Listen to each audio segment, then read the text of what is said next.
Ciao, I'm Julia Kay. I'm glad you are here. Nobody has visited me in ages. It's been years now. I must tell you my story, but I don't know where to begin. There is so much that I should start from my childhood, but my memories of these times are vague.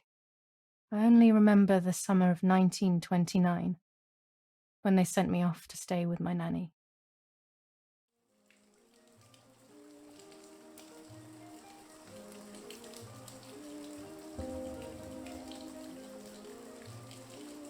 Nanny, will you tell me the story of the White Lady? No, little sparrow.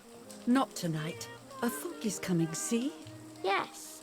I know that when it's foggy, the lady kills young women. But why is she so evil? You see, Julia, pain and suffering can make us do evil things, even if we're not actually bad. Just like soldiers have to kill other soldiers. I like the lady, I've decided, Nanny. She must be in so much pain. The poor dear. She still scares me a little, though. Soon I'll be a young woman, and she could kill me. Does she kill those who love her? Of course not. That makes me feel better because I love her. But what about Martha? Would she be in danger? Your sister is with your mother, so do not worry. Do you miss them? No. I mean, yes, I miss Martha a little, but I love spending time with you. Now, go to sleep, little sparrow. It's getting late. Okay, Nanny. I'll go to sleep and dream of the lady. Was she beautiful? She was beautiful. Yes, very much so. Then she'll be beautiful in my dreams. And will I be beautiful just like her? You'll be even more beautiful. Listen, Nanny. Since the lady won't harm me because I love her, and since you're not a young woman, could you tell me her story, even if it's foggy outside? Please. Oh, please. Then I'll sleep. I promise. Oh, all right. You always get your own way.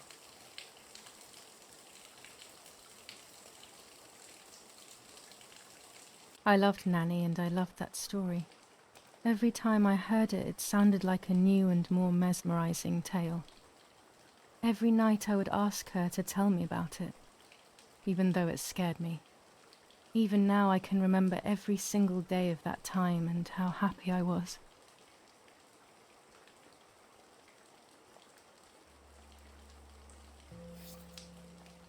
According to an ancient legend, the lakes of the area are haunted by the spirit of a young woman who was killed by the man she loved.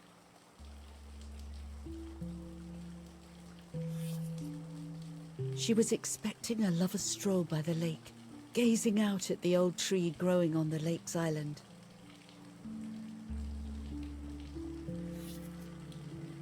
So much hope and desire, but death, not love, was awaiting her. Oh, the poor dear. That's not fair. Life isn't fair, Poppet, but that's the way it is, and we must learn to deal with it. Okay, I'll try. But it makes me so mad. Keep on reading, Nanny. In despair, the man confessed he had killed her out of jealousy.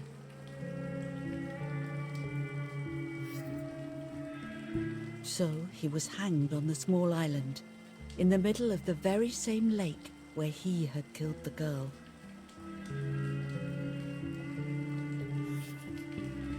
They searched everywhere, but the girl's body was never found.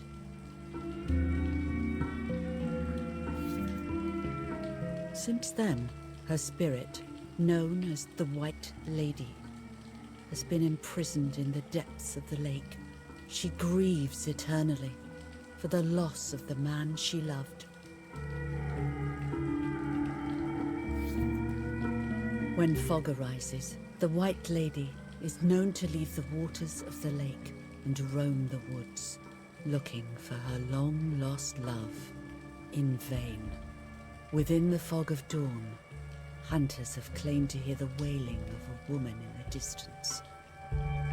I'm a little scared of this story, even though I like the lady. Should I stop reading, my little sparrow? No, Nanny. Daddy always tells me that fear must be faced. Go ahead. Okay, honey.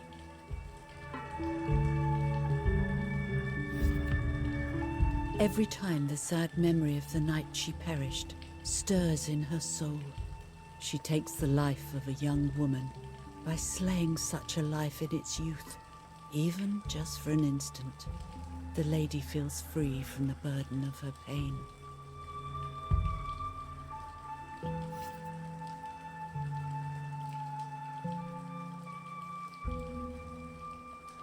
Good night, Nanny.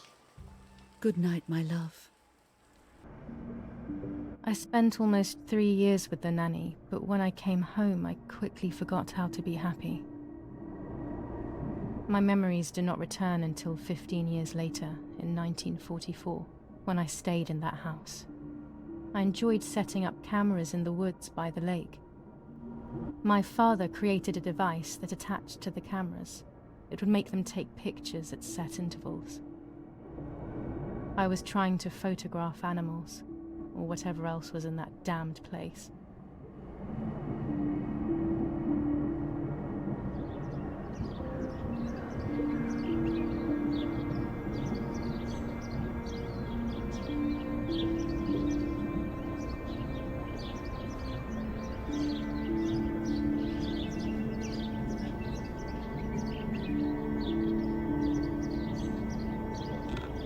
Reel off the film.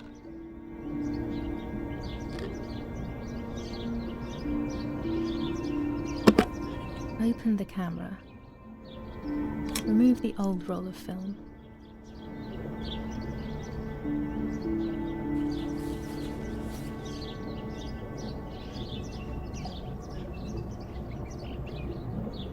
Put the new film in.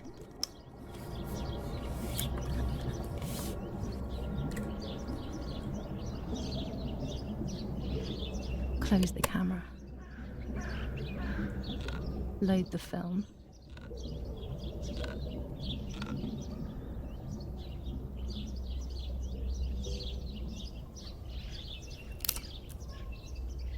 Activate the timer.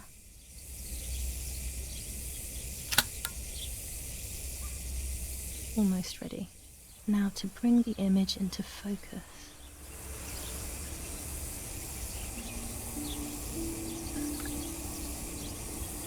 There's something floating on the surface of the water. If I frame it better, I might be able to see what it is.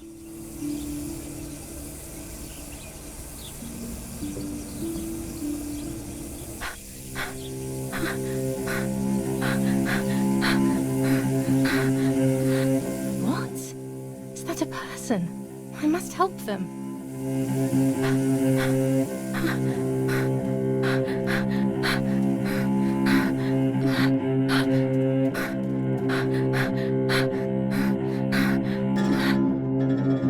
I was horrified at the idea that someone might have drowned in my lake. The lake was my world, where I would spend entire days daydreaming. I would lose myself in my thoughts, but that was a rude awakening. So terrible.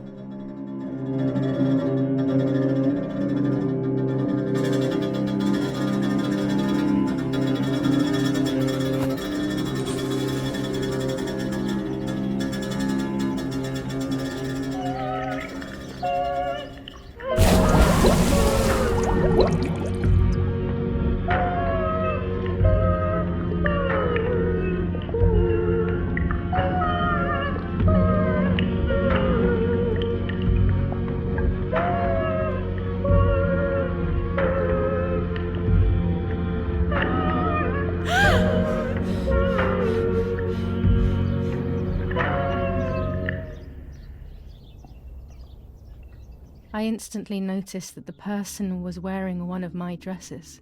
I was scared. I dragged that lifeless body as best as I could to the shore, trying not to drown myself. Only when I lifted her in my arms did I realize who she was. It was my sister, my twin, a part of me, dead. Impossible to comprehend. I was desperate. I didn't know what to do or to think.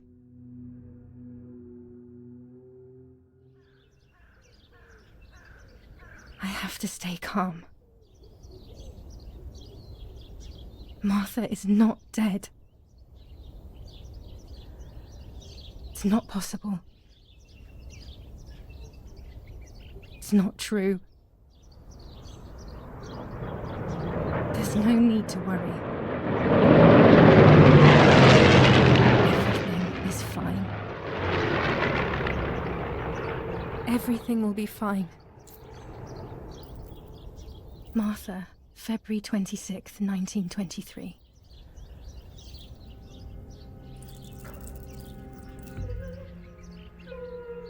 Is everything okay? Are you hurt?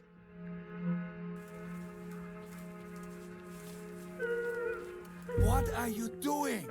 Go, Eric! Run! My parents ran towards me. My mother hugged me. She, who detested me, was now cuddling me. Her warmth filled me with life, and the pain became bearable. I felt protected. Martha, are you okay? She asked me, speaking slowly in order to let me read her lips.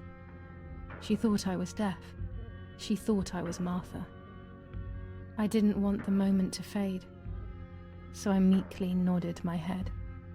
I didn't realize I had done something that couldn't be undone. I would have to pretend to be Martha forever.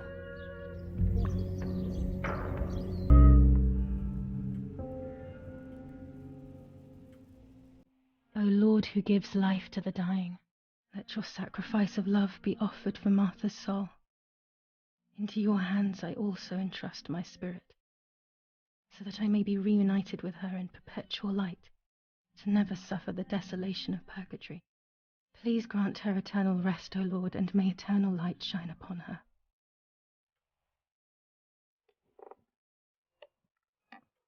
Eric, did you remember to light the candles in the hall? People will be here soon. Mummy always finds something for everyone to do. Daddy must be devastated. He loves me. I messed up and now I have to watch him suffer my death. I can at least light the candles and let him find some comfort in sleep.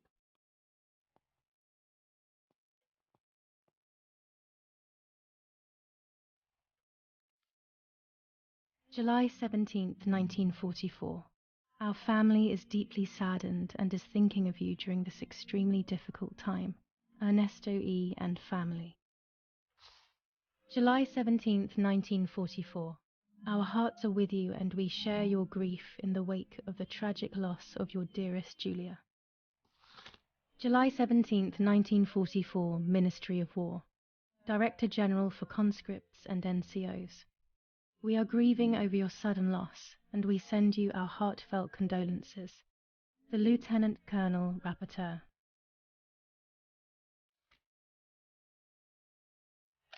An old painting. I find it so sad. It communicates a sense of deep solitude to me. There's no reason to use the phone right now.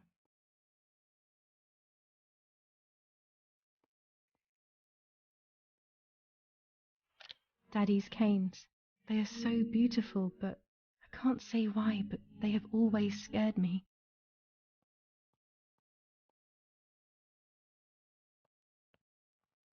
My dog's basket, or should I say, the new dog's basket. I don't remember what happened to my first dog, but when I think of him I feel despair.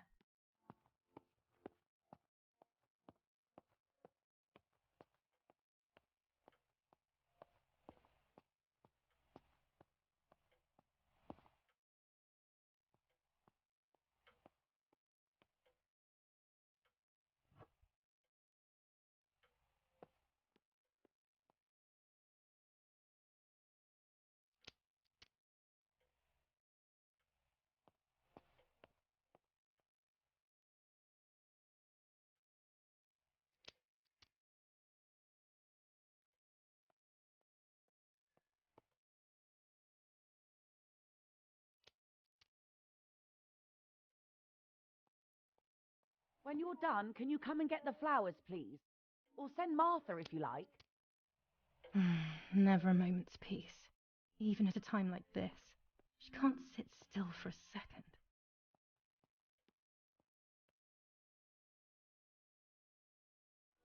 What the hell? For a moment I thought I saw... No, that's not possible. It must be this whole situation making me see things that don't exist. Daddy's oboe. We were preparing a really nice duet together. On the rare occasions he's at home, that is. Is someone coming to get these damn flowers? When Mummy asks for something, there's no escaping it. Everything always has to be perfect with her.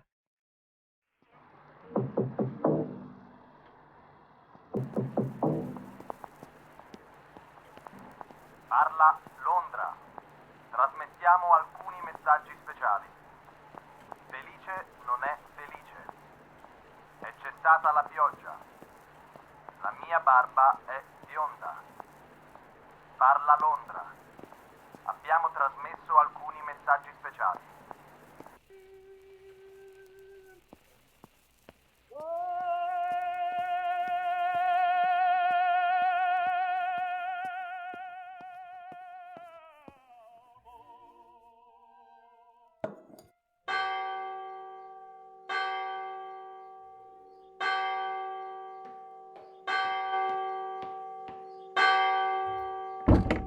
What's happening? Who closed the door?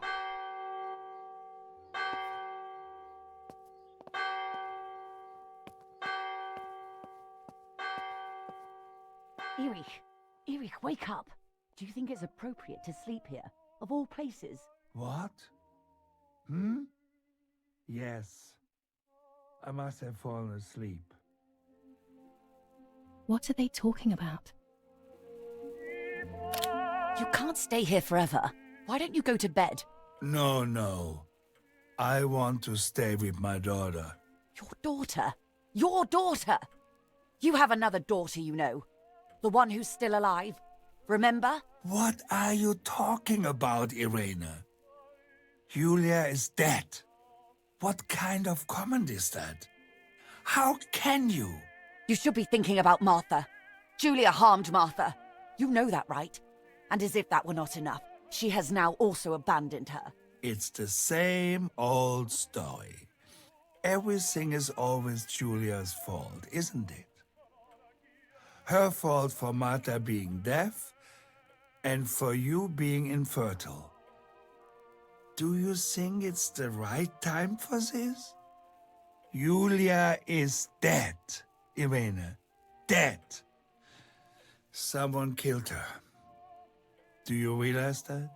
Of course I realize. I get it. Do you think I'm stupid? No one understands it better than me. She always brought problems. Only problems. It would have been better if she hadn't been born at all. You're crazy. I'm the crazy one? Me?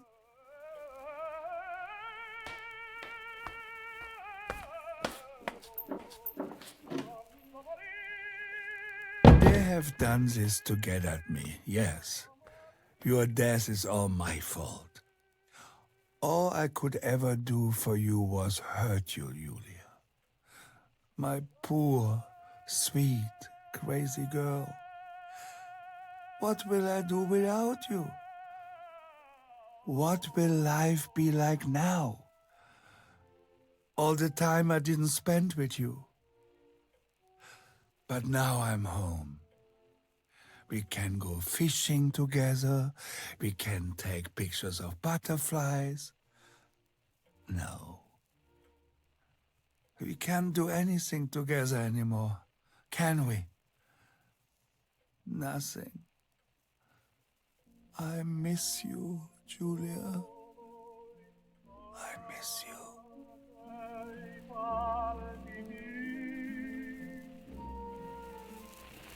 While American bombings continue to devastate the peaceful towns within the Elsa Valley, we have heard some tragic news from the area of La Ramola.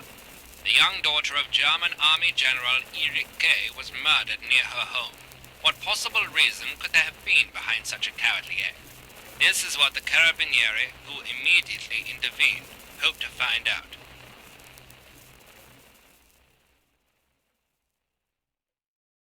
Mother didn't seem to suffer from the situation.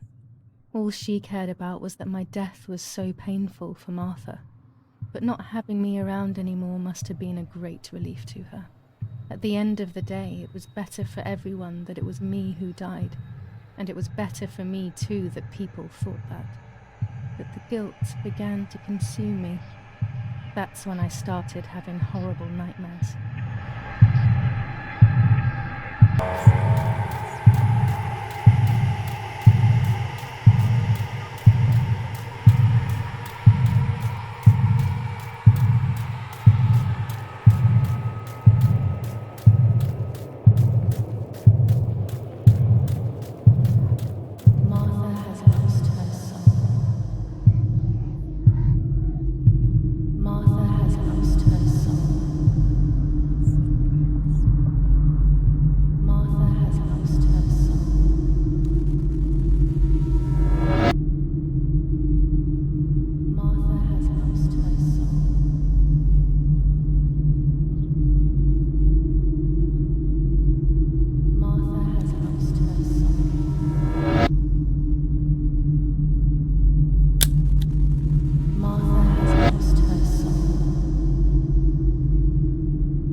It was just a dream. A horrible dream. That horrendous woman and the face of my sister. I wish all of this was a dream and my sister is just sleeping in her bed. Instead, her bed is empty and this is reality.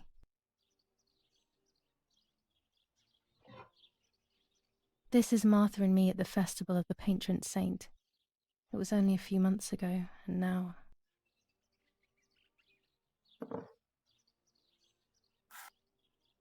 Martha had asked for a picture of me to put in this frame. She wanted me to do one of those expressions of mine that made her laugh. Expressions that she couldn't quite imitate. She used to say that those were the signs of my soul. Can a photo capture the soul? Can I capture Martha's soul?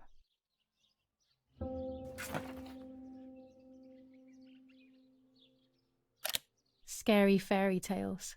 Everything seems to be scary lately. Yet everything here is so beautiful and bright.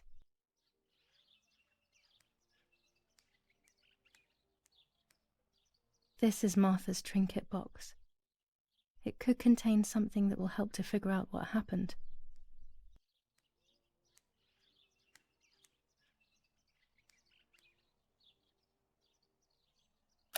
Even more scary fairy tales.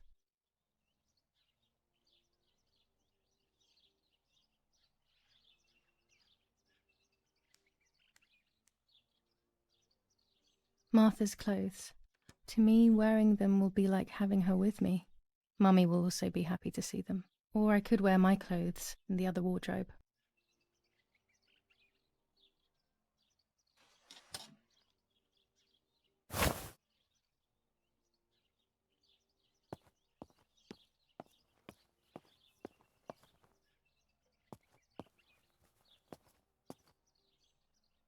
I always keep my trinket box locked.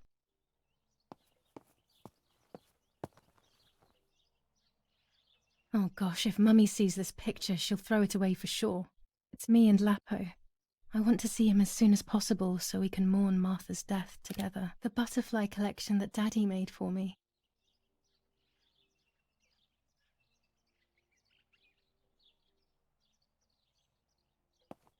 Nanny will be visiting me soon.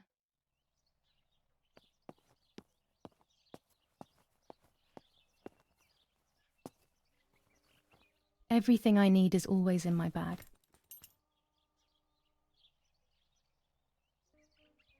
The key to my trinket box.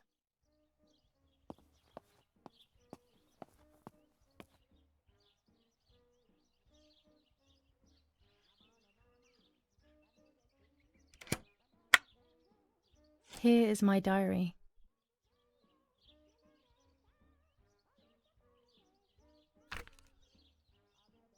July 12th, 1944.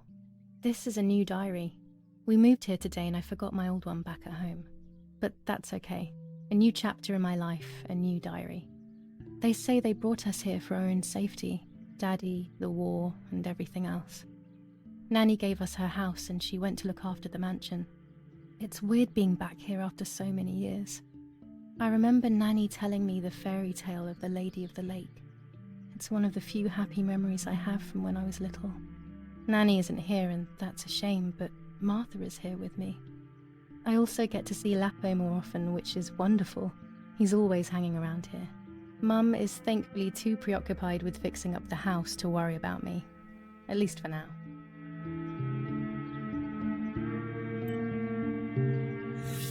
July 16th, 1944. There's something creepy about the woods. Every time I'm at the lake, I get a strange feeling. Maybe it's the legend of the White Lady playing tricks on me. I get weird ideas. I think that there is this presence. Then I think I'm just being crazy. Anyway, crazy or not, I want to take some pictures. I'm not scared. In fact, I'd say I'm excited. I've made arrangements with Martha. She's coming to the lake with me tomorrow to set up 2 new cameras with timers, and we'll see what we can photograph. Not before a good swim, of course.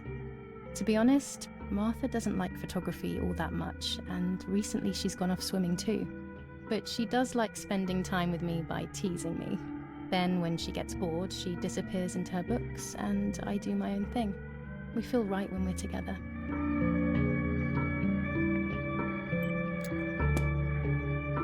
Yes, Erich, I'll be right there. I'm just going upstairs to call Martha down for breakfast. Fine, but I'm not sure we should let her sleep all day. What do you think? What did you say? Okay, I won't wake her up. I'll just turn on her light. So when she wakes up, she'll know when to come down for breakfast. They really think I'm Martha and I can't hear them. I need to be careful not to talk, or I will be in serious trouble.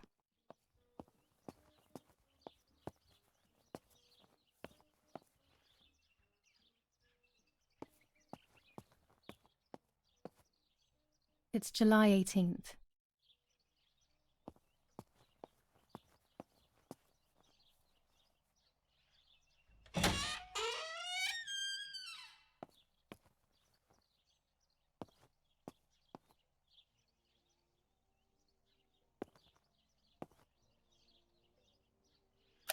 How wonderful the snow is. Unfortunately, it doesn't snow often around here.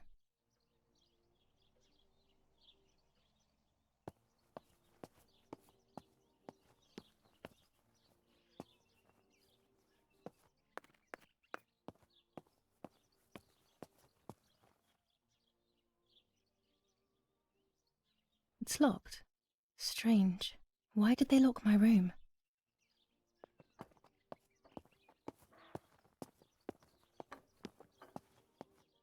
Martha's breakfast is ready. We can go. Yes, yes. It's getting late. Did you leave the newspaper for Martha? You know how much she likes reading it. Yes, Irena. It's on the table, can't you see? And that camera, are you leaving it there? Yes, Irena. Can't you leave it there for a few more days? Do you mind? It was for Julia. I will take it away soon. I promise. The thought makes me so sad. Seeing it there is as if... I don't know how to explain it. All right, but let's go now. We have too much to do. We can't stay here all day talking. Mummy is right, though. Martha always read everything. It's me who will now read the newspaper instead. They'll be out all day. The funeral preparations will take them a long time. Everything is more complex with the war. Over the next few days, I will see little to nothing of them.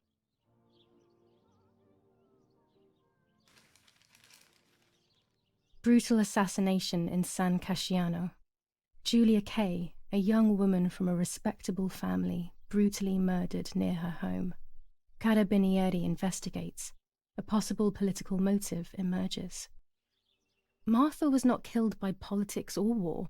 She was killed by something much closer and much less clear. I will find out the truth. Firm bulwark even in the skies. 159 aircraft of the Germanic defense shot down in 24 hours. Major Russian operation northwest of Jassy. Enemy convoy lost in the Mediterranean. 2 destroyers and 6 merchant vessels sunk. Julia Kay. Distressed but supported by faith.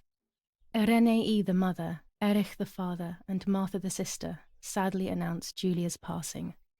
The funeral will take place in La Romola, Thursday, July 20th at 9:30 p.m., departing from the property of the deceased.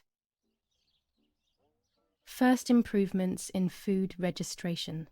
Bread rations increased by 50 grams per day as of April 20th. A kilo more every month of soup ingredients. Reforms to the treatment of agricultural workers and an unexpected distribution of jam.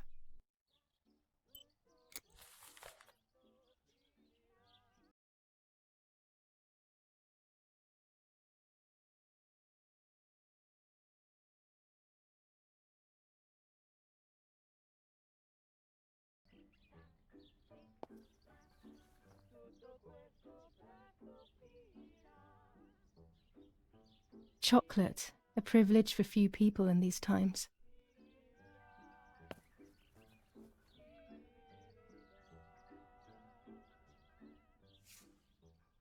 For Julia, to take more and more photos. Dad.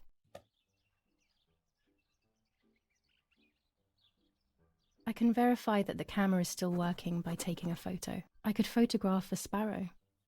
There are so many of them out here. There might be birds around the little wall in front of the house. I always put crumbs on it for them.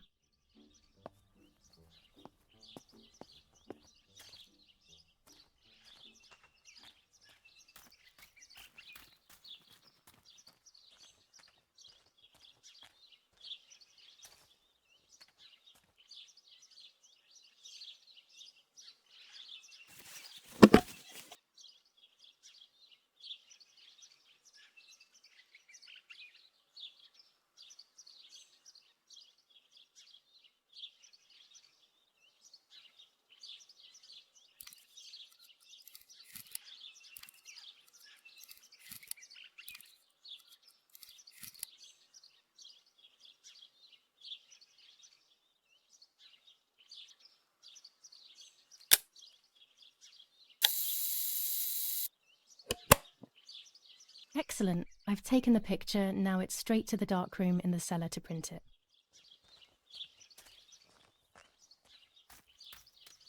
Daddy recently became a general in the German army. He used to take pictures on the front lines, but now he gives me the materials to take photographs instead. Now that Martha is gone, only this camera can fix my ideas and my memories. I can't allow myself to forget.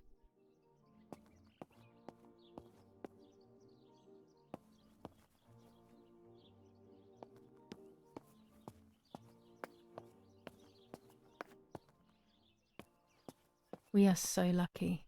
In these difficult times, pantries are empty and people are going hungry. But with a German general for a father, food is never scarce.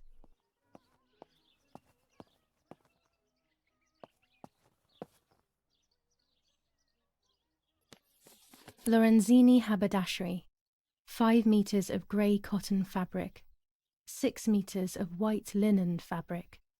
4 meters of green satin. Delivered on June 5th, 1944. In the event of an issue, contact us on the number 6987. And this red fabric? It's not been mentioned. Could this also be one of Mummy's, or could the nanny have left it here?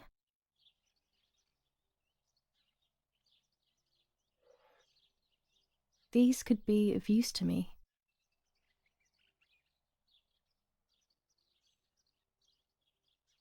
Mummy's medicine. Will they do her any good? This fabric is not new to me, yet I do not think I have ever seen it in the house.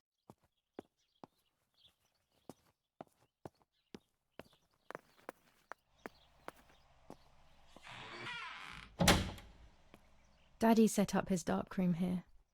He doesn't take photos anymore because of his work, but photography is still his true passion. I'm allowed to use the darkroom when I want to.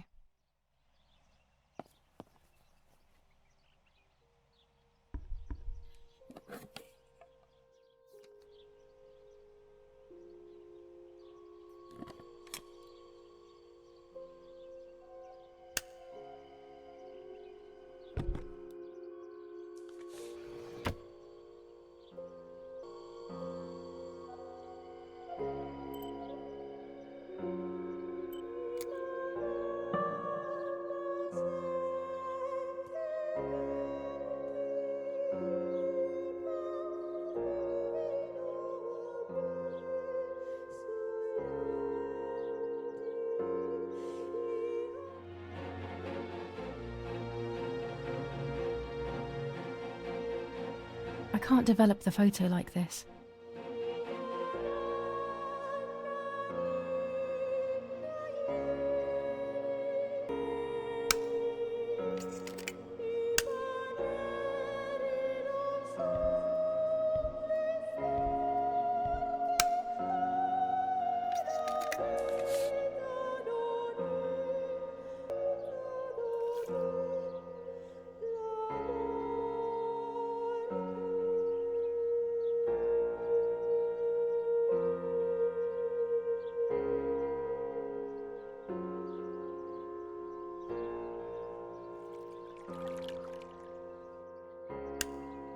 Not a bad photograph.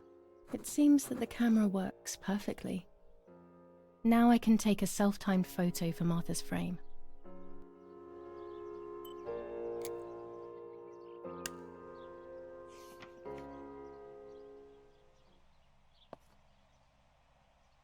There are 3 baths when developing photos. The development bath, then the first rinse, and then the fixing bath.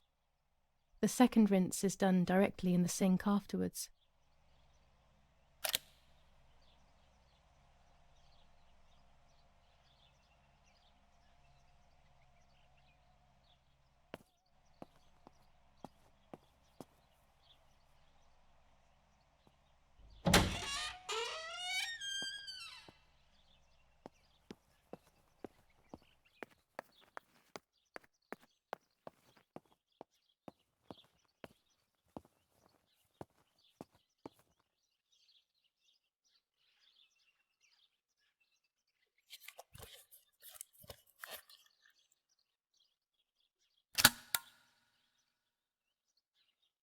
camera is set up with the self-timer.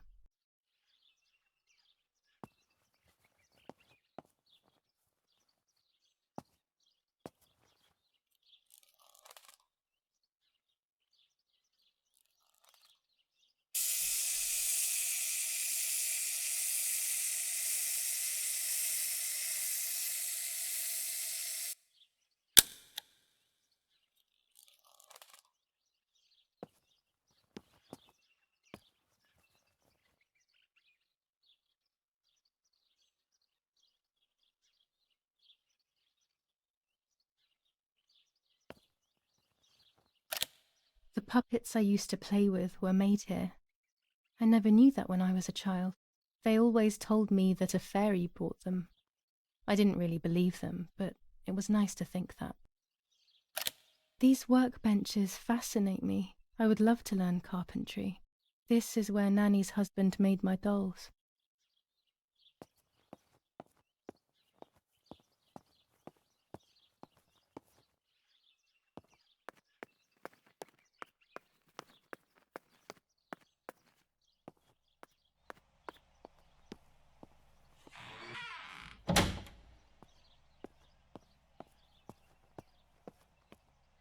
It's always a thrill to develop a photo. You can't see anything at first, yet something invisible is captured on the black film, a kind of ghost. That invisible breath then returns to reveal the reality from which it was torn. There are those who say that photography steals the soul or captures it. That's why they used to photograph the dead. But nowadays, almost nobody does it anymore. Even if it's just a delusion, I want to photograph Martha. I want to have a small reflection of who she was with me. But I have to do it secretly or they'll think I'm crazy.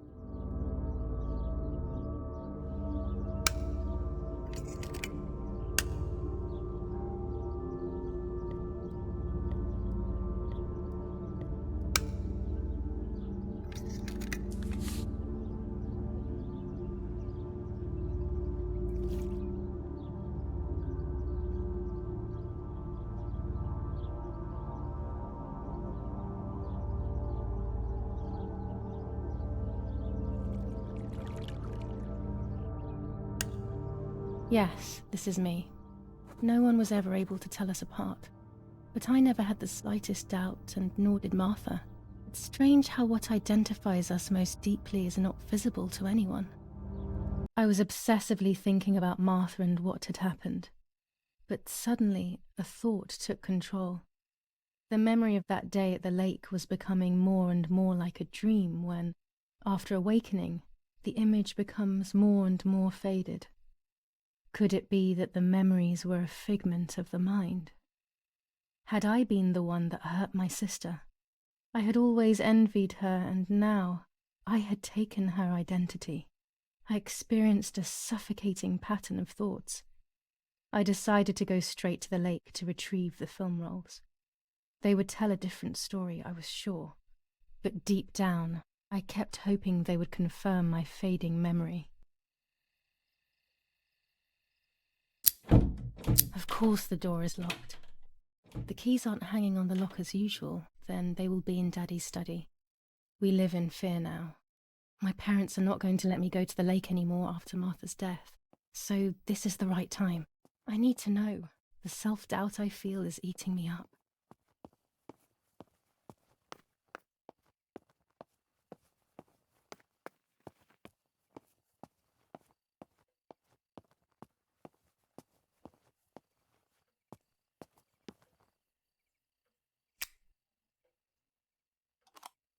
Here's the camera flash.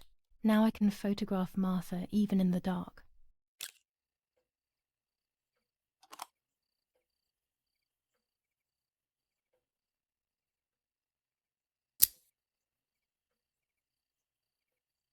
Daddy's stuff. War maps. I've heard everything will play out on this new defensive line.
I love the night, but this night scares me.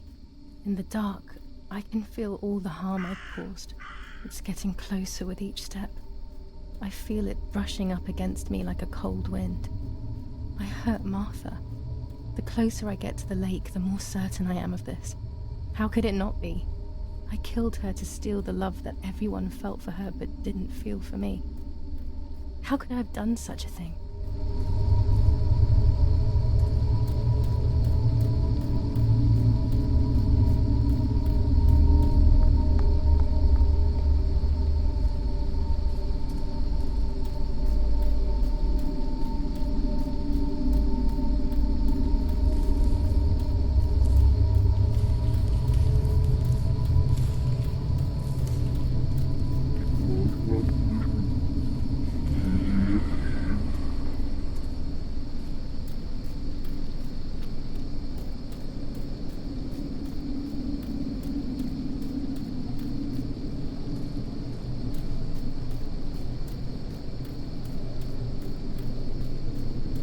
Oh no! Damn lamp! Luckily I still have my lighter with me.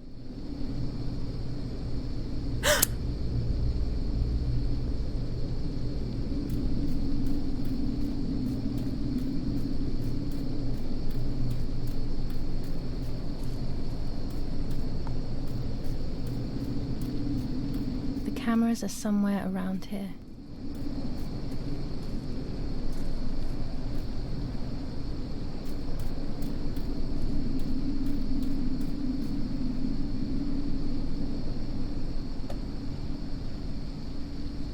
A shred of fabric here in the woods. How strange. Let's take a photo of 2 cameras left.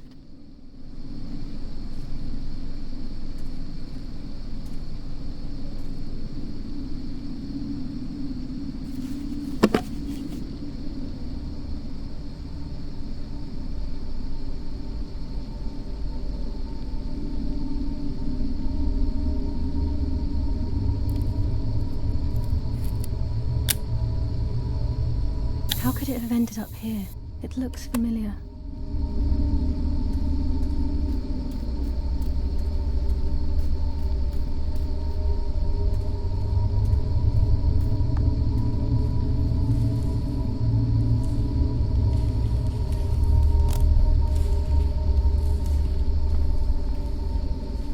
One more camera to collect.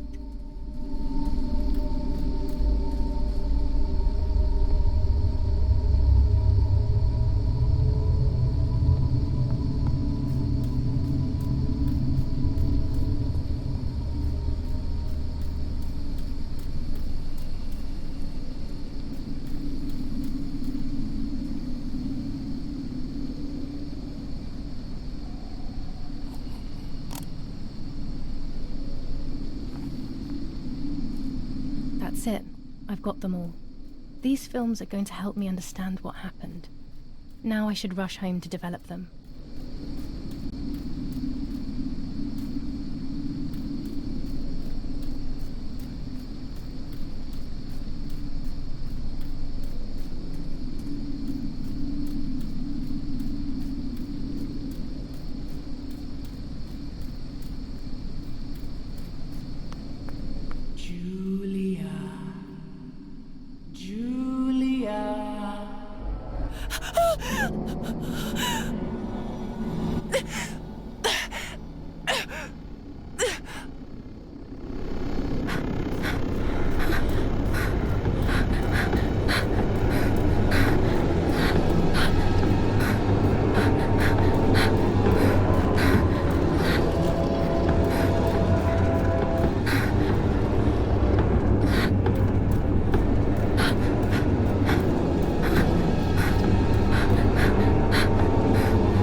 Another nightmare. She entered my dreams once more. Maybe she wants to talk to me. What am I saying? Fairy tales coming true. Yet I feel... No, these are the thoughts of a crazy person, and I'm not crazy.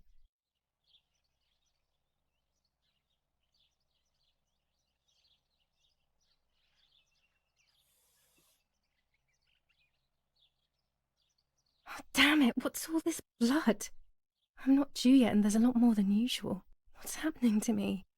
Am I going to be joining Martha sooner than I thought? I have to wash up and do what needs to be done. If I'm sick, I have little time. The truth awaits me. It must be hidden within those rolls.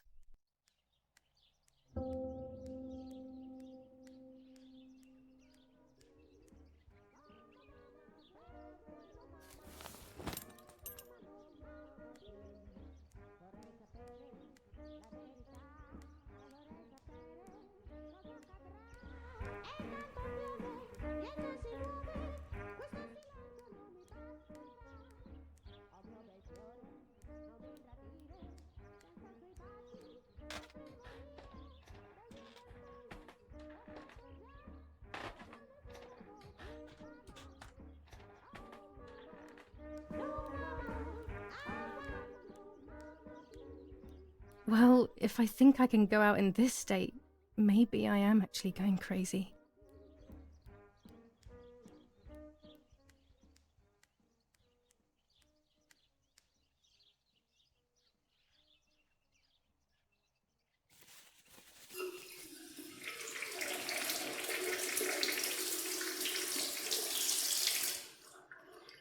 That's better. But I still don't understand all of that blood. That's never happened to me before. But I'm not going to tell my doctor. Otherwise he'll make me stay in bed and rest.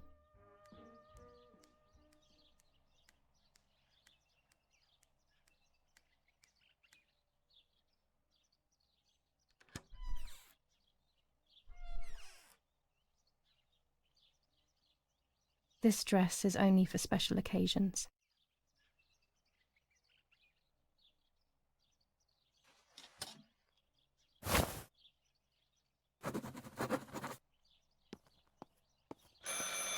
It's very rude, but I could pick up the phone and listen to their conversation.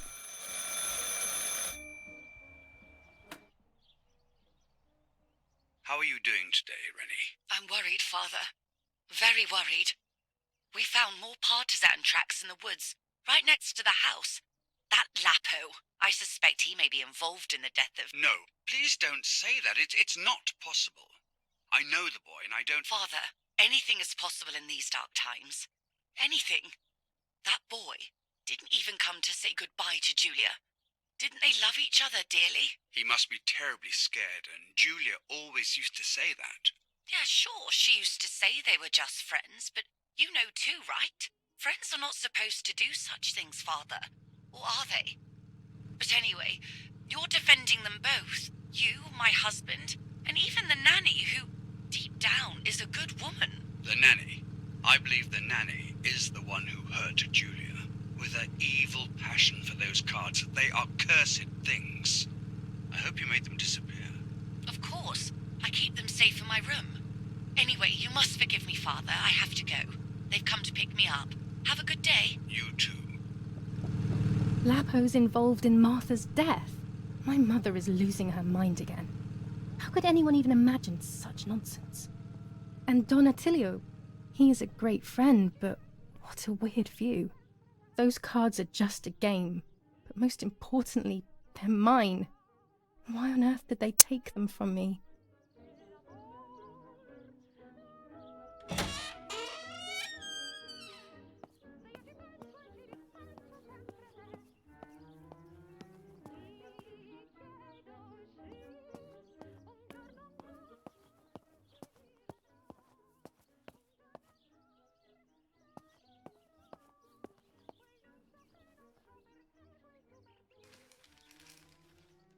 The superior commander of the German Federal Armed Forces announces: 1.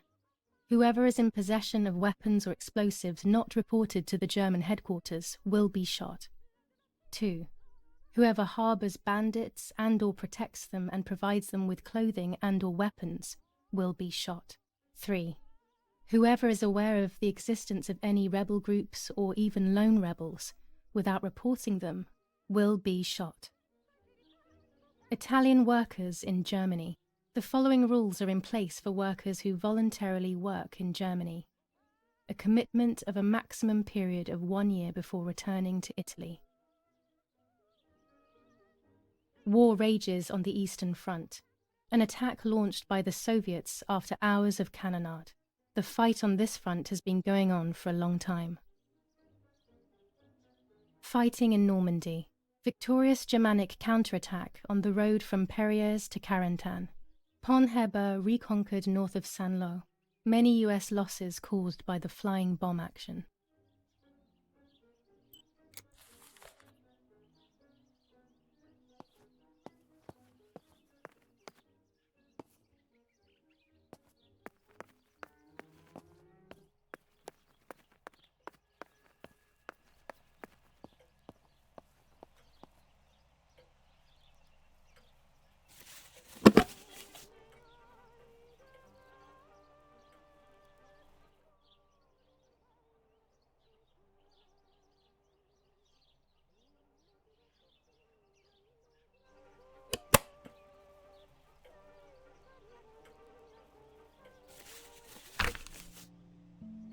July 18th. Everything has changed. I feel like a different person. The best part of me left with Martha. My enthusiasm, my desire to live, and the will to joke around. I find myself alone, left to my own devices, confused with no desire or expectations. I was handling the cameras at the lake and there was a floating body on the water. I don't remember what I was doing before. Yet another memory lapse. That lifeless body was Martha's, my sister. Mummy ran up to me and hugged me, thinking I was Martha and that I, Julia, was dead. I didn't correct her mistake and now it's too late. If they find out I have been fooling everyone, I don't even want to think about it. I feel terribly guilty pretending to be Martha, pretending to be deaf. I took the photo for Martha's frame. I know it's too late now, and I felt incredible pain placing the picture. I said goodbye to her forever in that moment. I realized she was gone, and there was no going back. I must do one thing for Martha. I must find out what happened. The partisans couldn't have killed her. That's just ridiculous. Lapo is my friend, and he is one of them. He loved us so much. We know all of them. So it's just impossible.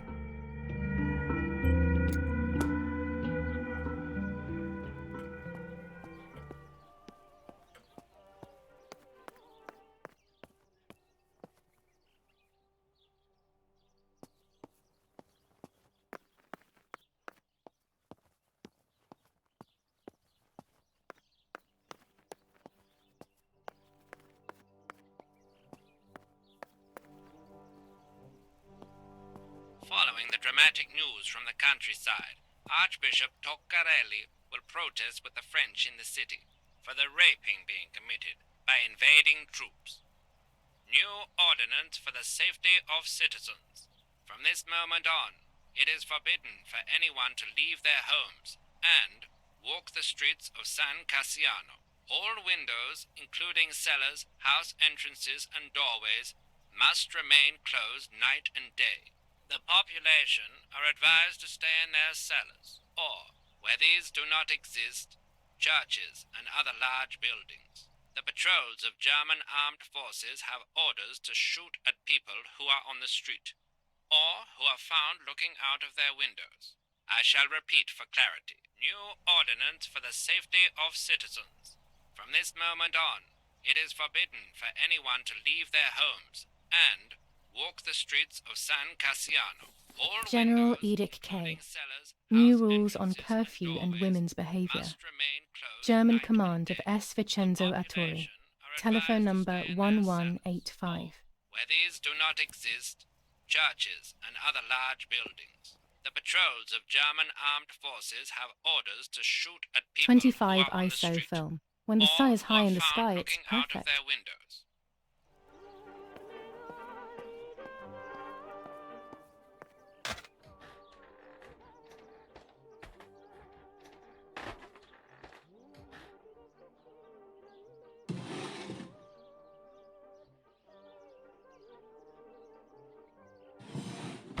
Dear Mother, this is hard, but I have something to tell you. I found out that Julia is pregnant. Go to the lake tomorrow morning at 7 and watch her as she bathes. You'll see that her tummy is growing. Martha. What? I'm not pregnant. Why is everything becoming even more confusing? I'm searching for an explanation, but instead I'm left with more questions.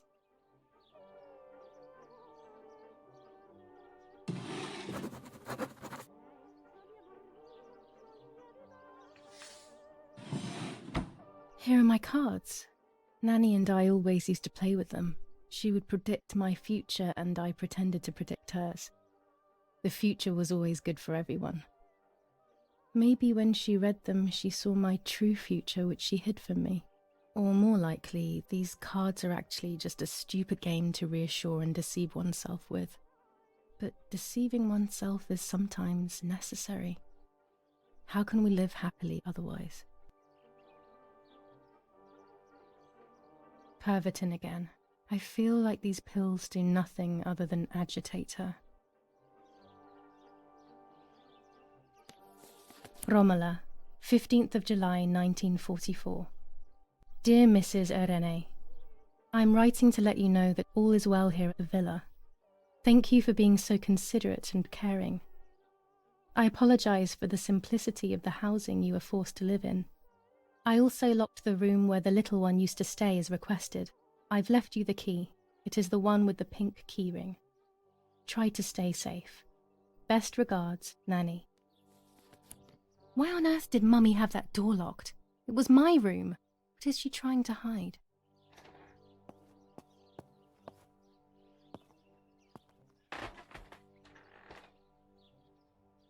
This is Mummy's jewellery. She wears them every day. Even though Daddy says it's impractical and dangerous to show signs of wealth these days.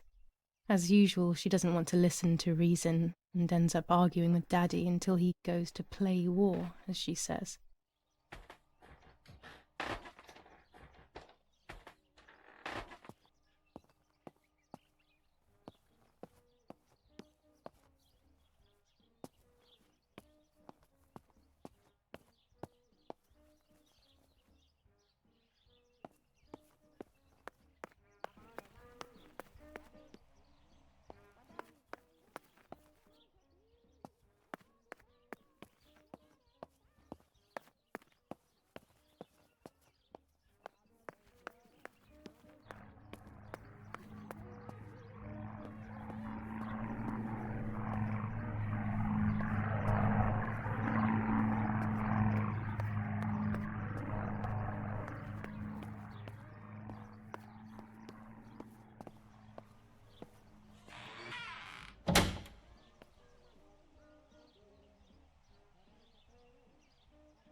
I have to be careful and keep the volume down as I listen. I must go unnoticed. I am meant to be deaf after all. Ready? Julia? You ready? Sure, Daddy. I'm good to start. I've already started recording. Oh, no, my voice will sound awful. No way, come on. Didn't you want to study singing anyway? No, I was young and stupid when I said that. Okay. Ready? Go. Oh, how nice. It's the rehearsal for last week's concert. I never heard the recording. But I was right, my voice is awful. Cannot be called singing. Anyway, it's time I develop these film roles. I can't wait any longer. I wish I could just stop time.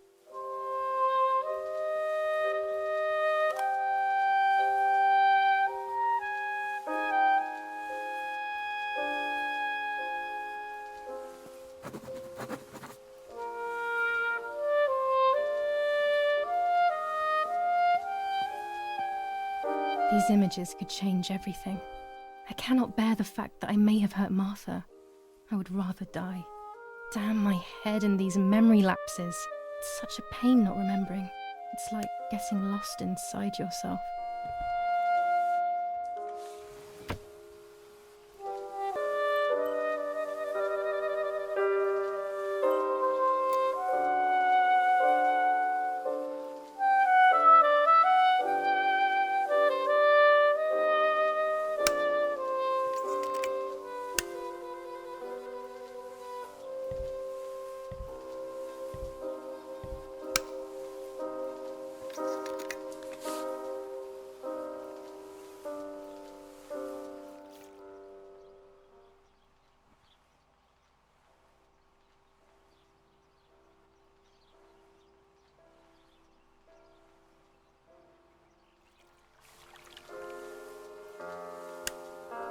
Here I was running toward the pier, just as I remember.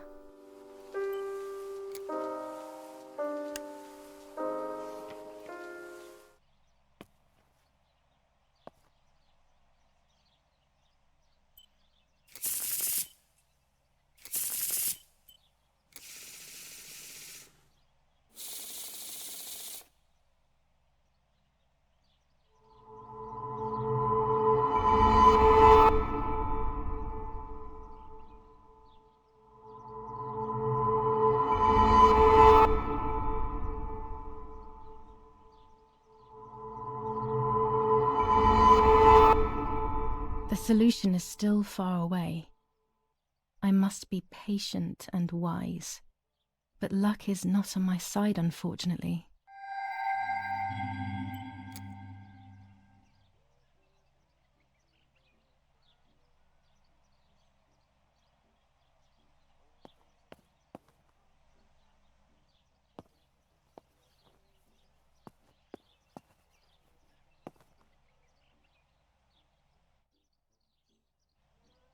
A lens and a roll of infrared film.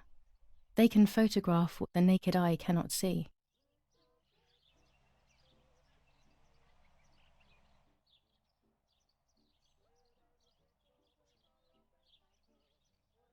Orange filter. When there is fog, it improves the image by giving it some contrast. Blue filter. Ideal for indoor photos. This lens increases the framed area. It allows me to fit more into the image. With this lens, everything gets bigger. With this lens, I can shoot very close up. Red filter for super high contrast photos.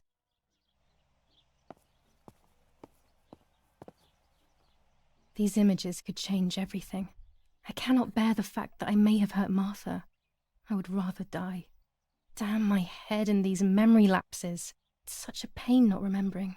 It's like getting lost inside yourself.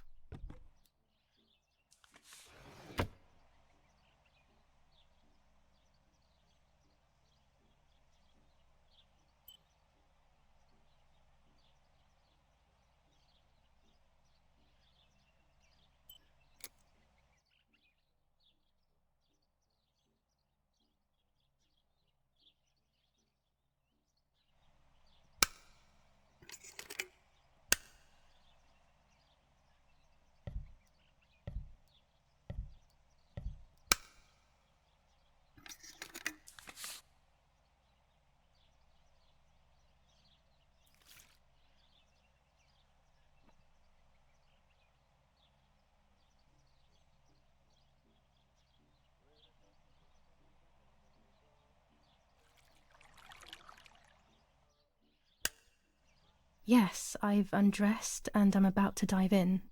This matches my memory.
I'm carrying Martha to shore.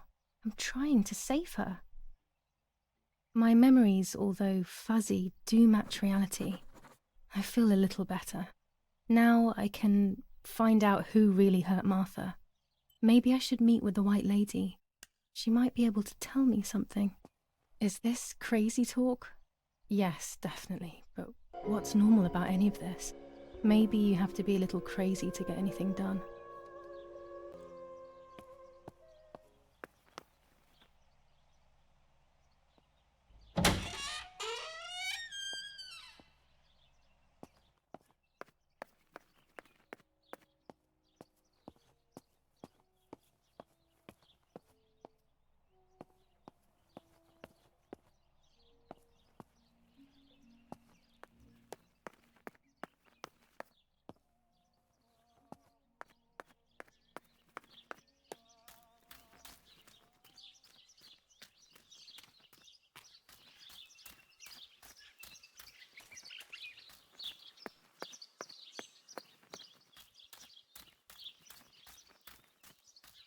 This is the centre of our farm, but since we moved here, it hasn't worked like it used to. Security matters, Daddy says.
German soldiers. Daddy ordered patrols to be carried out near the house, but how could they have lost a helmet? God only knows.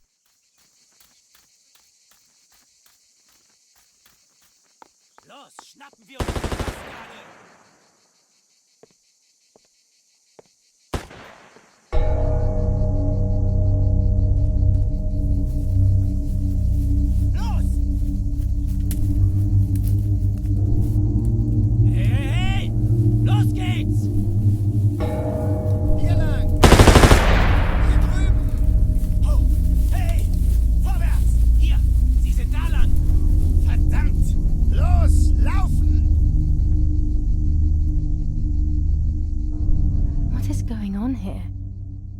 Soldiers doing?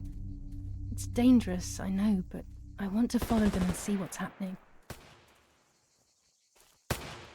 Verdammt!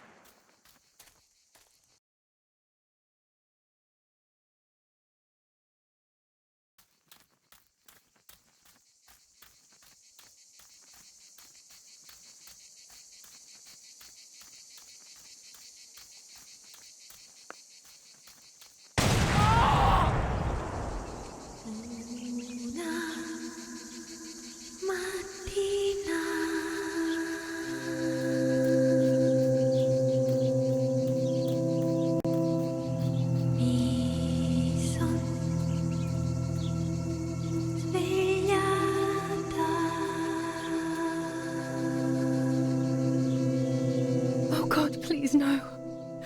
Lapo, my dear friend. What have they done to you?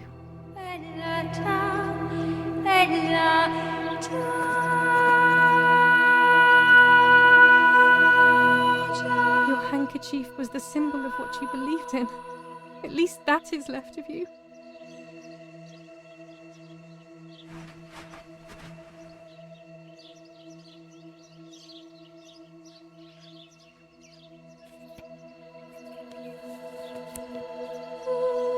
Dear Julia, are you surprised that I've addressed this to you and don't think you're dead? Everyone calls you Martha now, right? I know you too well. I can never understand why no one else can ever tell you apart. Not even your own mother and father.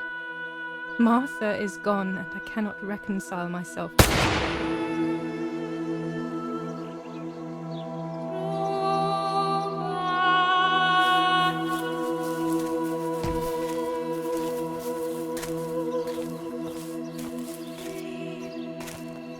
Du hast ein Mädchen erschossen, du Idiot. Scheiße, scheiße, scheiße. Was machen wir jetzt? Sieh mal, was sie um ihren Hals hat. Sie ist eine von ihnen. Es musste getan werden. Sie ist die Tochter von General Erich K., du verdammter Trottel. Sie war die Freundin von diesem armen Kerl. Oh, verdammt, jetzt sind wir wirklich am Arsch. Scheiße. Lass uns abhauen. Aber sie lebt noch. Sie liegt im Sterben. Siehst du, wo du sie getroffen hast? Sie ist bestimmt schon tot. Wir müssen jetzt abhauen, sonst sind wir auch bald tot.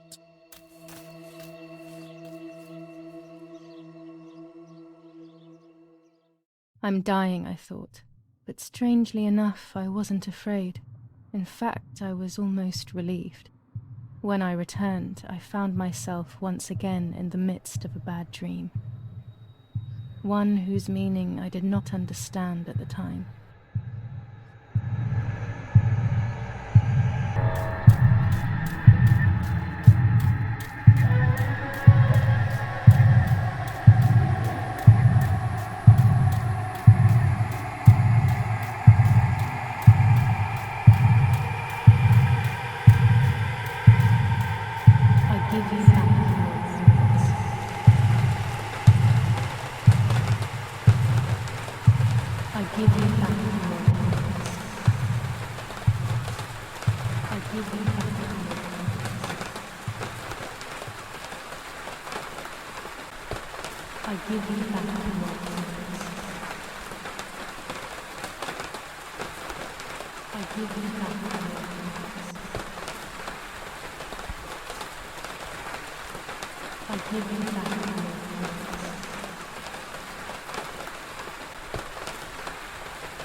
Two sisters were destined to die.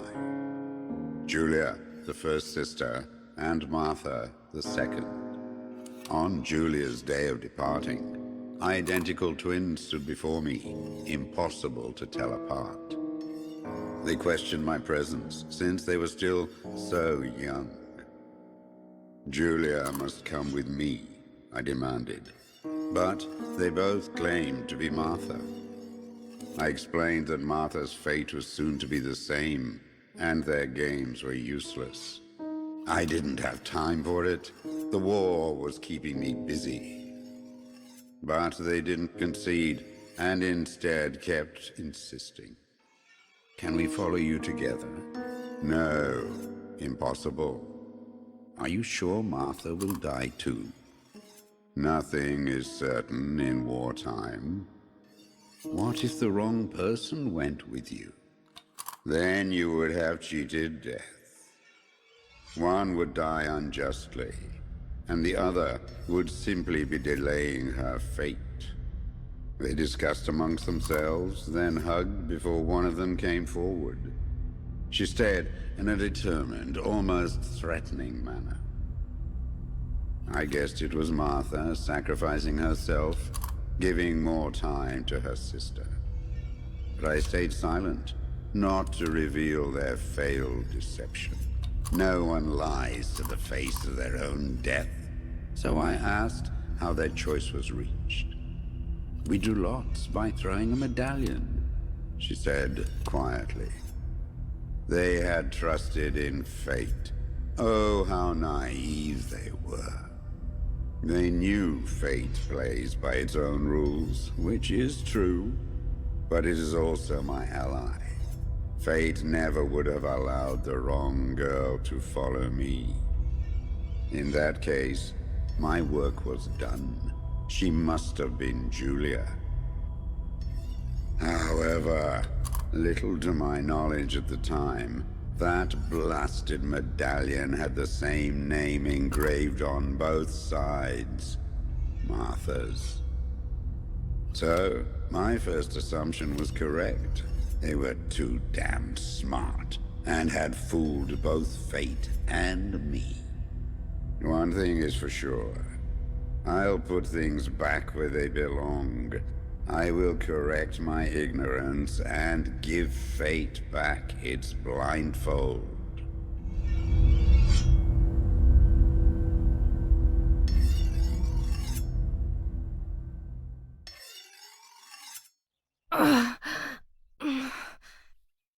Damn, this hurts so bad.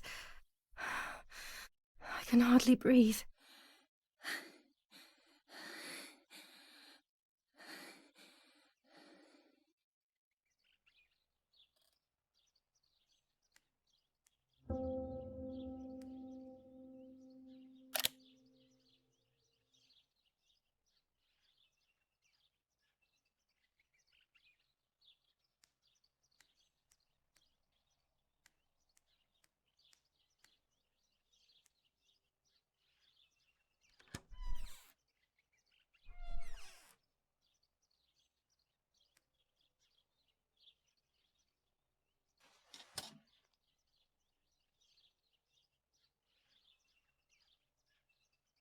I would like to spend a moment with my sister, just me and her alone, before people arrive for the funeral and then take her away.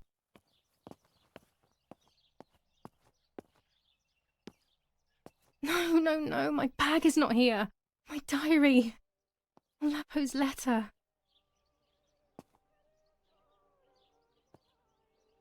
How is she? How is my daughter? Please, doctor. Please give me good news. It's a miracle she's alive, Eric, but she will be all right.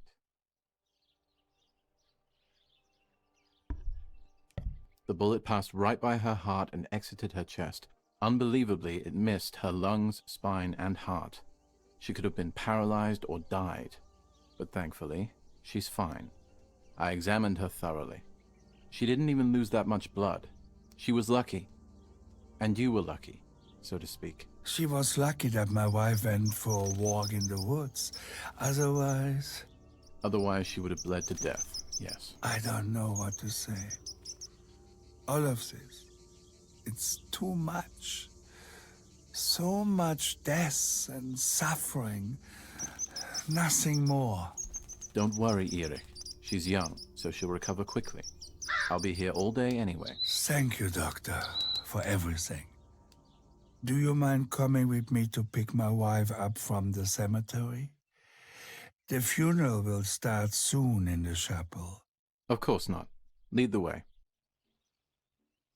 You know, with all of these preparations for the funeral, Irina wants everything to be perfect. It's her way of coping, so she doesn't have to think about everything going on.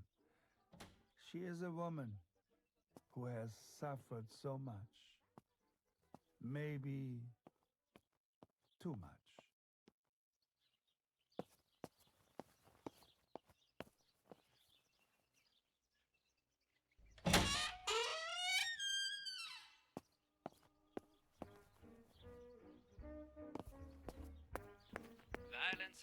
What if the bag is here somewhere? And once again, General K's family has come under fire. Now it is the life of her sister, Martha, that is in danger. The blow from the gunshot in her back could have killed her. It is only by the grace of God that the girl is alive. The anti-fascist political motive appears to be the only reason behind the cowardly act. The New Zealand troops are advancing slowly.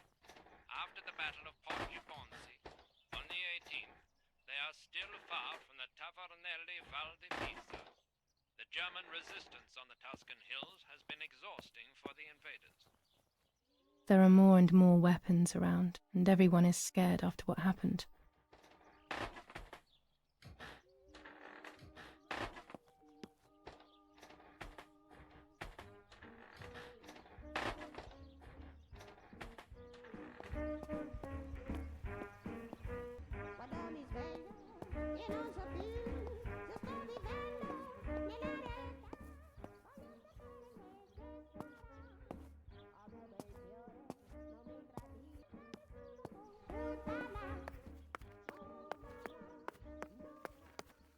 There's my bag.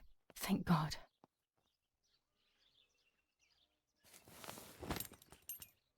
Let's hope Lapo's letter is in there.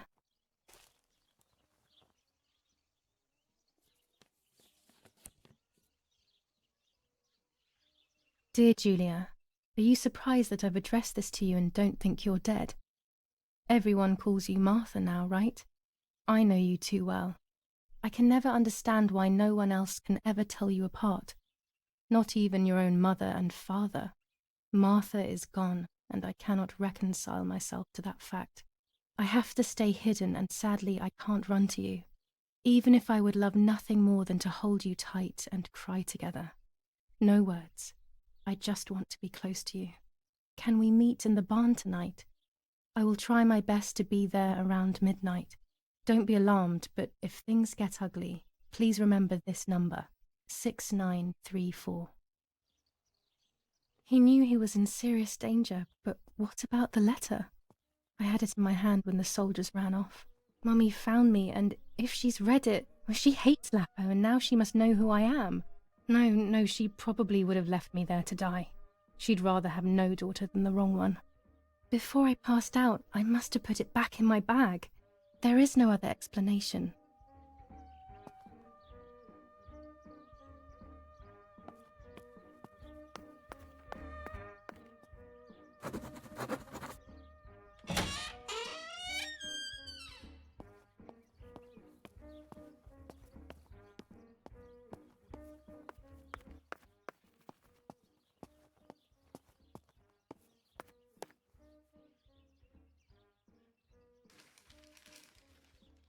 Attempted murder in La Romola. After the murder of Julia Kay, today her twin sister is the victim of another attempted murder. The condition of the young girl, found by the German troops, is no cause for concern. The political motive behind this is becoming all the more clear. But that's not what happened. It's all wrong. Mummy was the one who found me. The German soldiers shot me. Best to stay quiet. No one ever believes the truth. Even in Florence, the war is beginning to be felt. Supplies are starting to run out. Bread may only last a few more days. Prices are rising dramatically. Meat can now be found for 100 to 140 lira per kilo. The gas has been cut and there is no coal. Attempted murder in La Romola. New ordinance ban on the use of bicycles. Over the last few days, cyclists have once again shot at members of the Italian armed forces and at civilians in the streets. The offenders will be punished in accordance with German martial law. The Battle of Tuscany. German operations in the Livorno area. Extremely violent fighting in the streets of the city.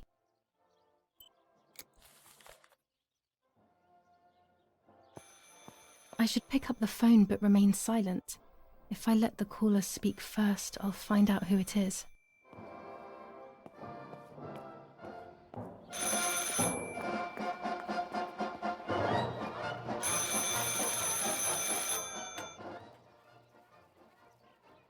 Hello? Ma'am? Can you hear me? Is there somebody there? Mr. Eric? It's the nanny. I can confide in her. Nanny? Hello, it's me. What? Hello? Oh, my lord. I must be dreaming or something. No, Nanny, you're not dreaming. It's really me, it's Julia. Oh, my God. Julia, my little sparrow. How wonderful. Sorry, but I thought you were dead. I saw you lying there dead. This brings me so much joy that...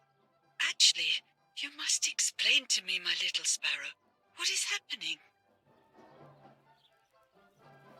I told Nanny everything that had happened. She was sad for Martha, of course, but very happy at the same time. I was the one she had a special bond with. I explained to her that I wanted to try and meet the White Lady, even if I knew it was a silly idea. But she didn't think I was a fool. Quite the opposite. She explained to me what I should do in an attempt to meet her. It was complicated. I noted everything down carefully in my diary. Who knows, maybe she did it only to keep me occupied, while deciding what to do with me and who to warn. I won't ever know, though, because that very same day, a bomb struck the villa and she died. They all died. We should have been in that house ourselves, but instead, poor Nanny. Bye, Nanny. I love you. Goodbye, my darling. I thought I'd lost you. Be careful, my little sparrow.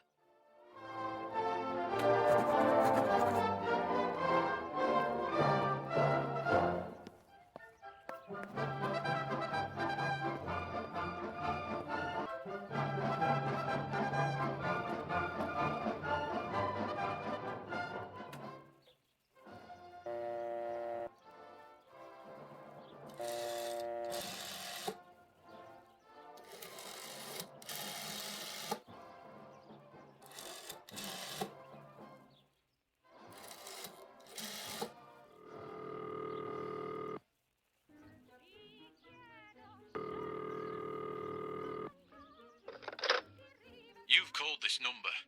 Damn, Lapo must be dead then. Rest in peace, fair comrade. Yes, Lapo is dead. I am No, don't talk. We don't need to know who you are. By calling this number, it means Lapo wanted you to complete his work. A telephone cable near the house of German General Erich K. has to be cut. One goes to the house, but there's another cable we suspect is connected to a secret base. That is the one that has to be cut. If you see any German vehicles around, let us know immediately. We won't use this number anymore. It's dangerous. Use a telegraph. That will be safer. I hope you know how to use them. Otherwise, you'll have to come up with something. This is important. Frequency X. Before the message, telegraph "Town on fire" to identify yourself. Long live the homeland. Long live the liberation. Should I sabotage the cable and become a spy? I don't know. My father is German. It would be like betraying him even though he himself hates this war. But what happened to Lapo and those guys? If I can save someone's life, maybe I should try. Or maybe I can talk to Daddy about it. He may be able to advise me on what to do. Don't even know the first thing about all this. What were you thinking, Lapo? To cut the cable, I will need sharp scissors. Tailor scissors should be fine.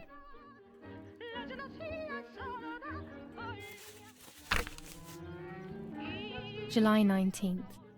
I retrieved the cameras at the lake, but I had convinced myself that I was the one who had hurt Martha. So much so that when I had the rolls with me on the way home, I found myself in another horrible dream. I don't even remember going to sleep. As soon as I woke up, I developed the film. The photos confirmed to me that my memory of that night was correct. It was a great relief. I have decided to go back to the lake in an attempt to communicate with the White Lady. I know it's a crazy thought, but I can't get it out of my head. I need to know what happened to Martha, so I must pursue every possible avenue, even the path of insanity. Now I know what must be done to meet the lady. Nanny has explained everything to me. I must try to meet her early in the morning when it is foggy, or all will have been in vain. That's what the legend says. This is what I need to do. 1. I must re-invoke her loss by putting her into contact with her lover. To do this, Nanny said to look for his grave in the woods, but there are so many. Daddy always said that infrared photos can see what the naked eye cannot. Maybe then they also see ghosts. There wouldn't be anything strange about that now, considering I'm trying to contact one after all. How crazy. 2. A part of me needs to enter her world. A lock of hair would work, so I'll need scissors to cut some off. 3. I will need an object that connects her world to mine. I don't know what to do for this yet. Hopefully something will come to mind when I least expect it. 4. To communicate with her, I will need to use my tarot cards. I will meet with the lady on the island where her lover was executed.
Poor little one. He's dead. Poor little guy. His place is by Martha's side.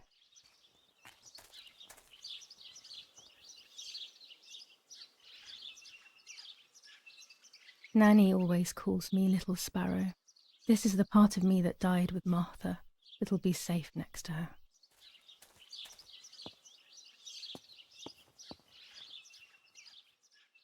Here, Martha. This is my heart. Carry it with you. I'm starting to understand how painful your condition must have been. Not being able to properly communicate with anyone is becoming increasingly difficult. I envied you, but I did not see your suffering. I did not understand your courage. I miss you so much, Martha. I'm not worthy to dress in your clothes.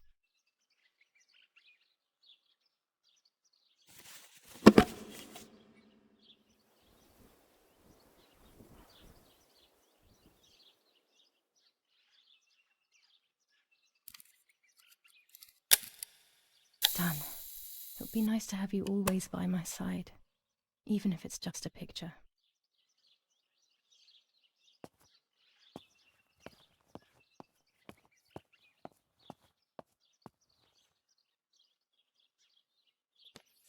Commune of San Casciano, Province of Florence. Death certificate. From the Register of Death Certificates of this commune, number 174, Part 3, Series 12 of the year 1944. It is certified that on the day of the 16th of July of the year 1944, Julia Kay has died, resident of Via Perciabaya, born in La Romola. On the 26th of February 1923, the daughter of General Erich Kay and Irene Kay, Don Attilio D. will give the funeral, and the esteemed Mr. Alberto M., who will look after the burial in the cemetery of La Romola. Telephone number 6537. The official state civil service. General Galeazzo T.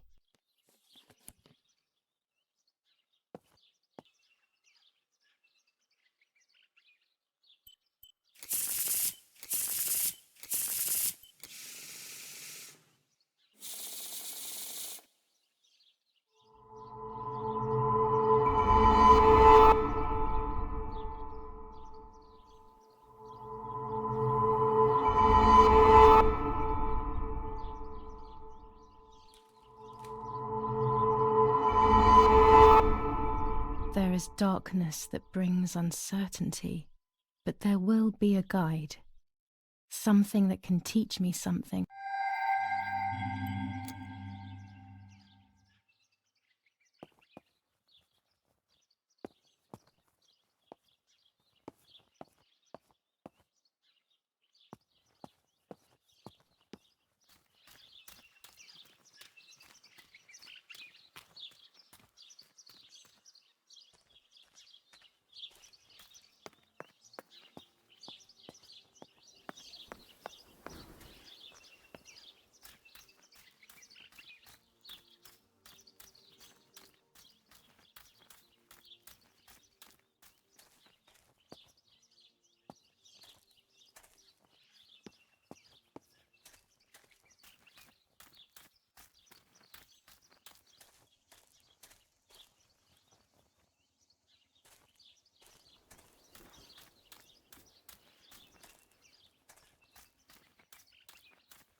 A photograph is both the present and the past, like a dead body.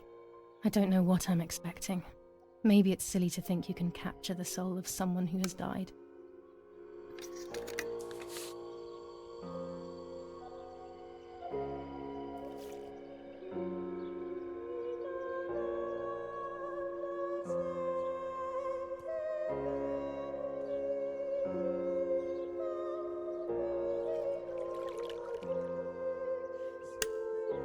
Her face can't tell me anything anymore. I know that, really. Her lack of expression scares me. I don't even know whether to keep this blank photo with me or just throw it away.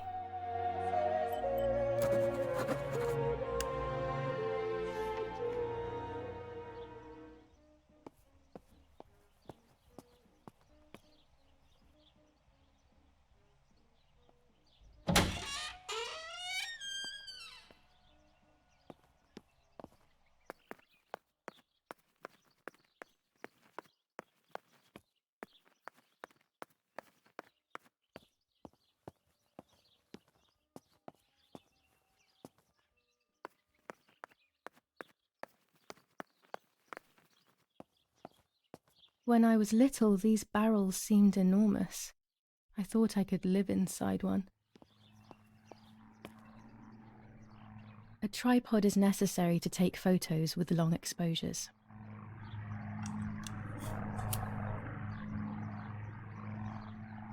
I have found what I need to take infrared photos.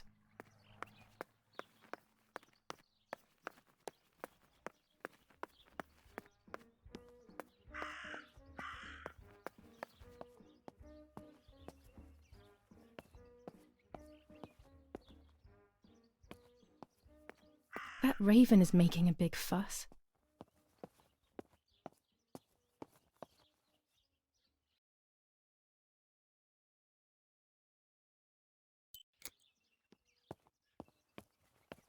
Maybe it's the same raven that killed that poor sparrow.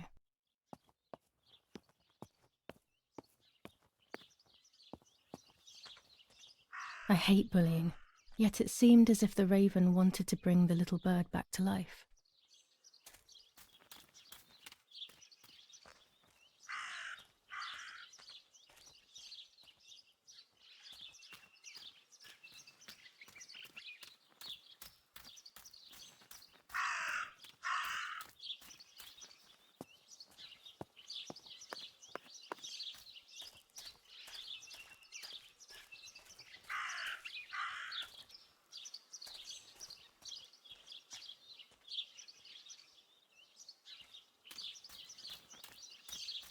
Maybe only so it can kill it again.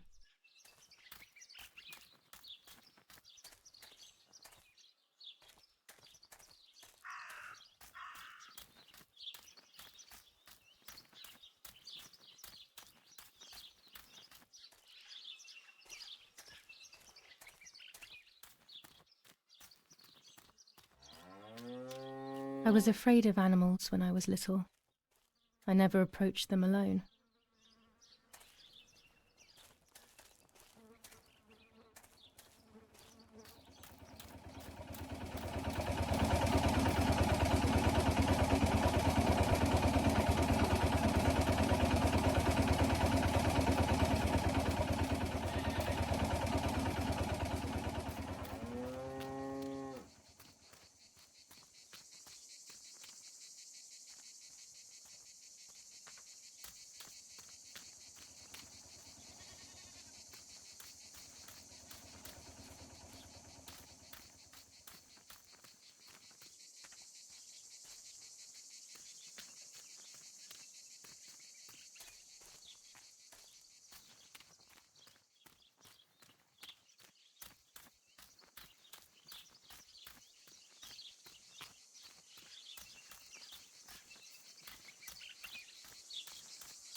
Dress. It's made from the same fabric I found a shred of next to the lake. In fact, it is torn. It must be my mother's. My goodness. I started to suspect that Mummy could have been involved in Martha's murder. Lost in these thoughts, hours passed, and I completely forgot about the funeral. When I realized it was evening, they were already carrying the coffin towards the cemetery. She never loved me, I knew that well, but I would never have believed that. Had it been her? I struggled to believe it, but it made so much sense. At the lake, she must have thought Martha was me because she was convinced that I was dead.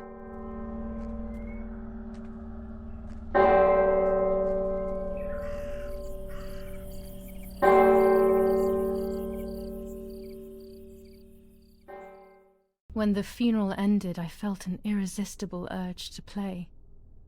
I loved music. I started playing without thinking about the possible consequences. I didn't care anymore. I needed to feel alive, to exist again.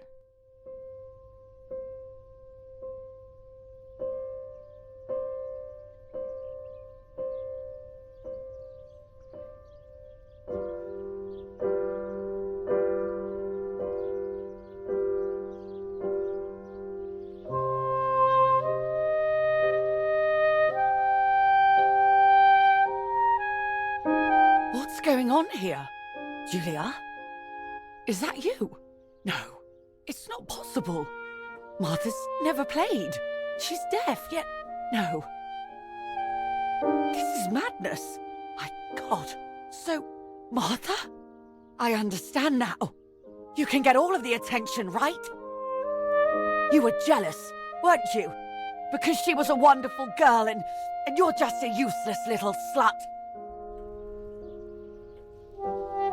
How did you manage to convince her? I get it now. But she talked to me. No, it doesn't make sense. I will have you locked up in an asylum. You hear? That's enough. You will pay for what you've done, you cursed lunatic. They will torture you to reveal the monsters in your head.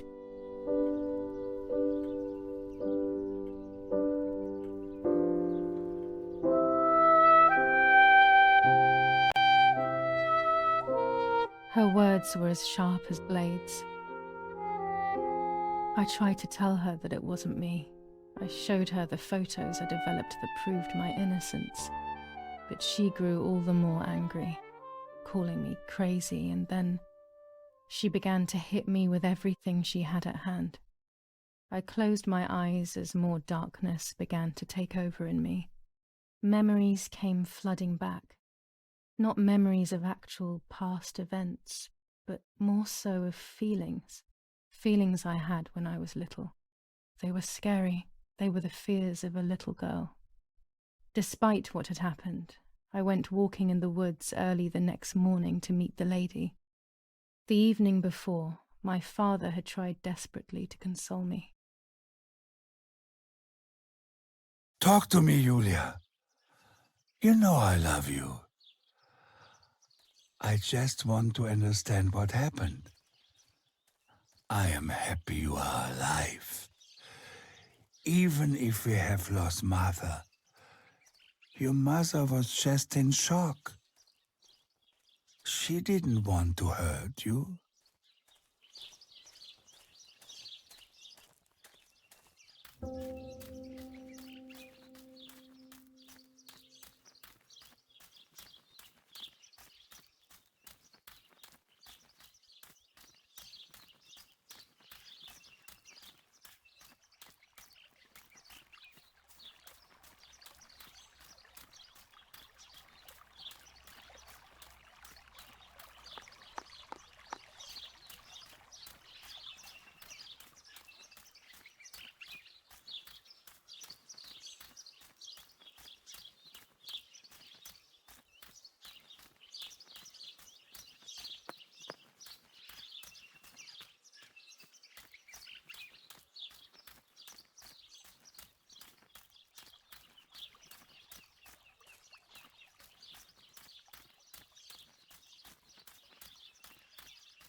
Without all the necessary elements, there's no point travelling to the island.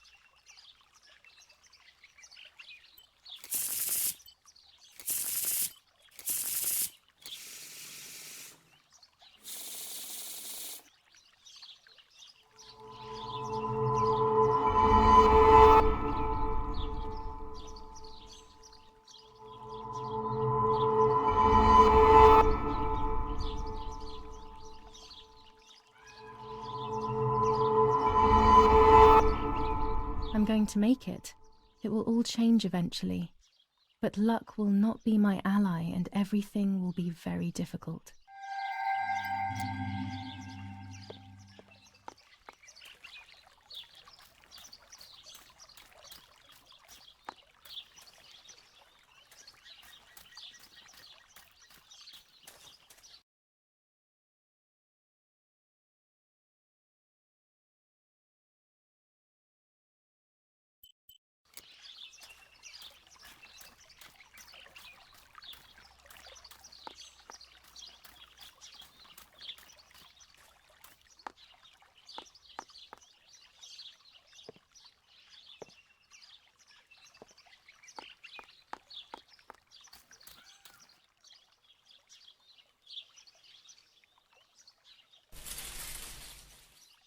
My dress.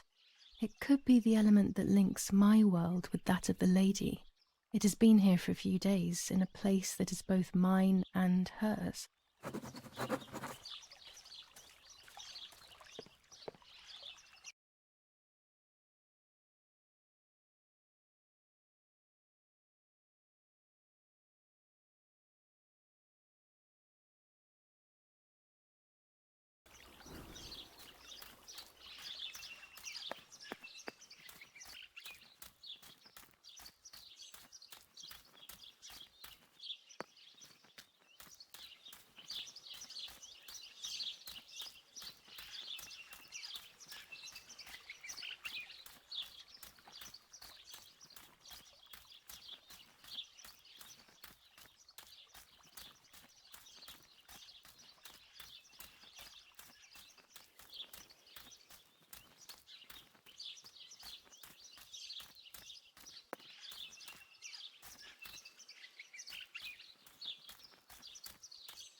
I don't know what I'm hoping to find, but what else can I do?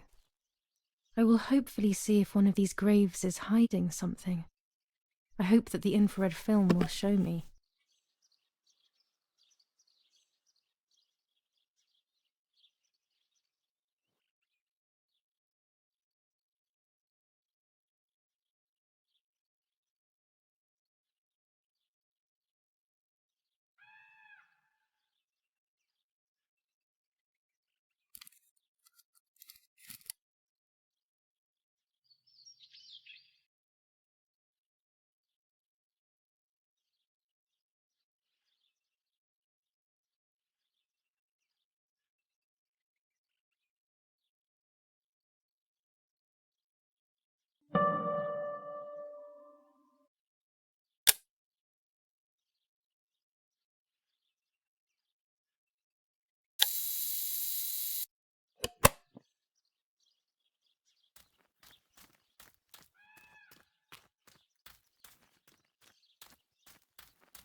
There's the grave I've been searching for, and the spirit of a prisoner. Just like the White Lady, he's trapped in this world, but they can no longer meet one another. Evil is separating them.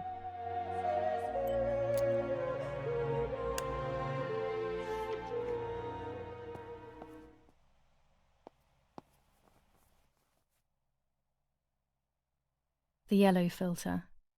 If it were to snow, it would be perfect. The green filter. Useful for landscapes.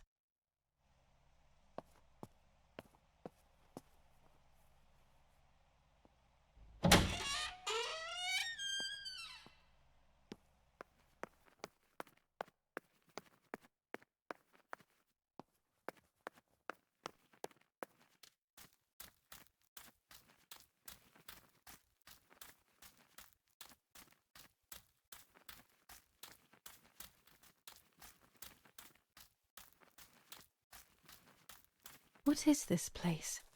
This never used to be here.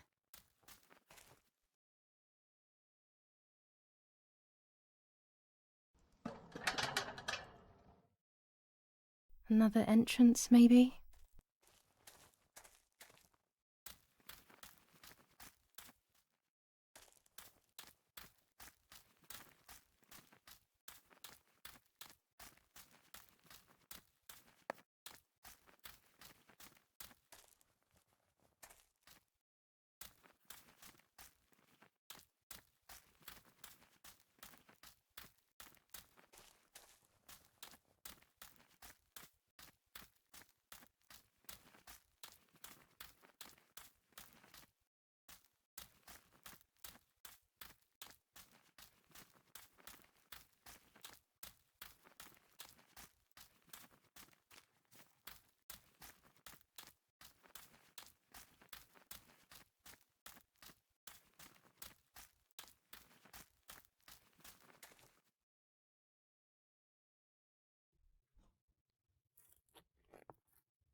If I wear this, it should allow me to make contact with her. With this object, she'll have to hear me, I have no doubt. Now that I have everything I need to communicate with the lady, I can finally go to the island.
He used to take me fishing many years ago.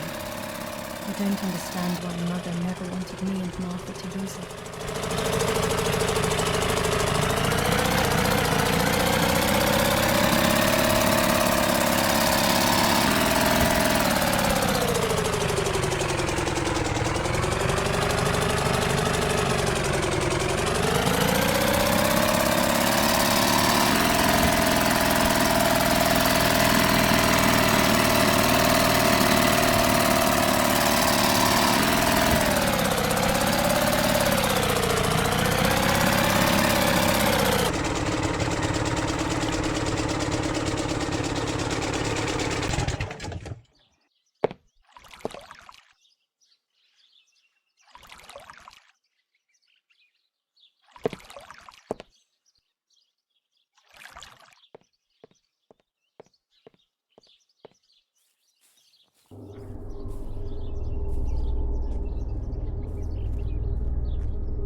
This is the tree the lover was hung from, according to the legend.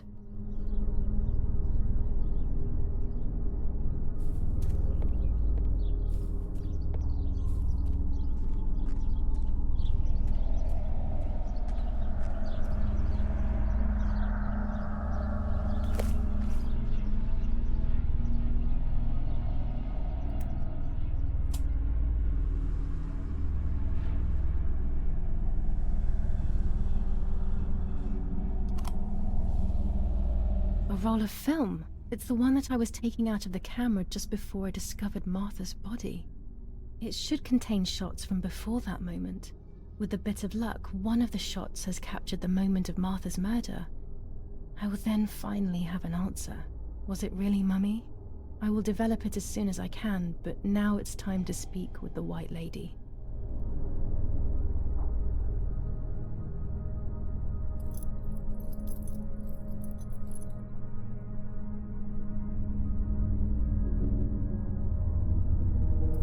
I will wear her lover's cross to draw her to me.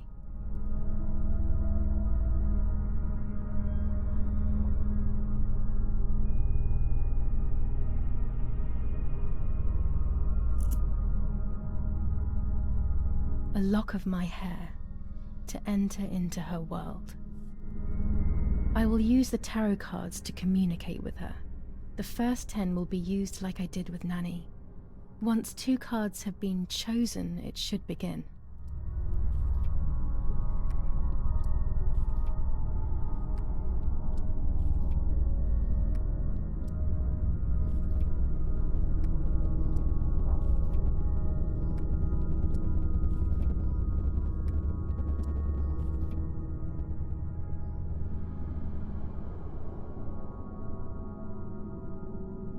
You camouflage yourself in the woods to approach me. You blend in with the water to make yourself known. You wish to communicate with me through the energy of symbols. You use my pain to summon me. You are very bold. You call upon me for knowledge that I do not possess. For answers I do not have. I am only a vessel, like water, like air, a vessel to move and breathe. It worked. Now I need to choose 2 cards. Here we go.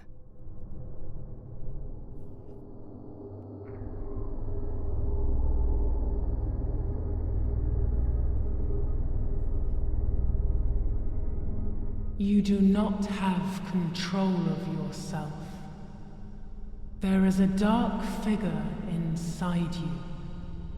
The wounds are feeding it. It will do things you do not like. It will use your desires, your guilt, the darkest parts of your conscience.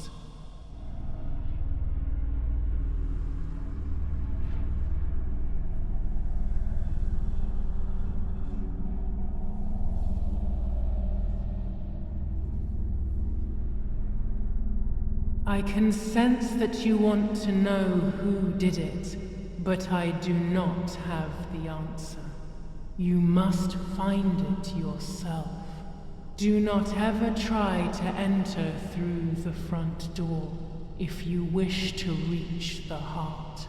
Your twin sister might have the answer you are looking for. Even after death, we leave traces of ourselves, don't we? Everything is indefinite if you look at the essence of things.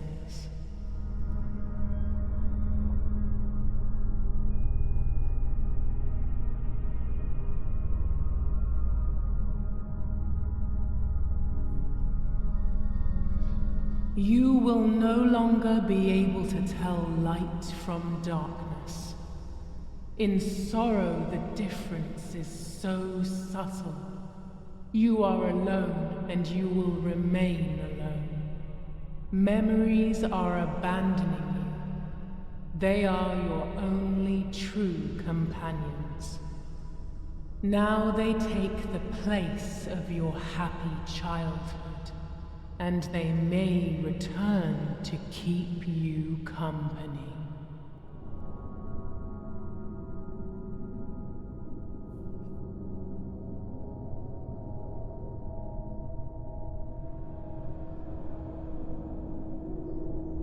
The daughter, the house, the mother. The daughter comes from the mother's house, then makes herself a home and becomes a mother. This cycle is broken. To undo the knot, find the sun. He is the original sin reflected on you. The one who gave you the light wishes to take it back. She wants control.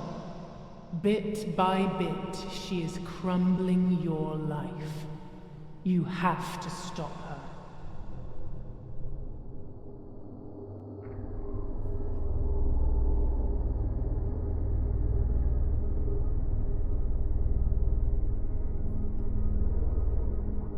Part of our soul embraces the people we love. It is then torn away from us when these people disappear. The wound is deep and it cannot heal. Faith vacillates. Death causes fear. But the church is a safe place. It is home and mother to its children. Faith is the light. Do not lose it. Finding it again is almost impossible. I lost it in sorrow, and without time, I am lost in the dark.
Speaking with the White Lady confused me even more, but at least now I have this key.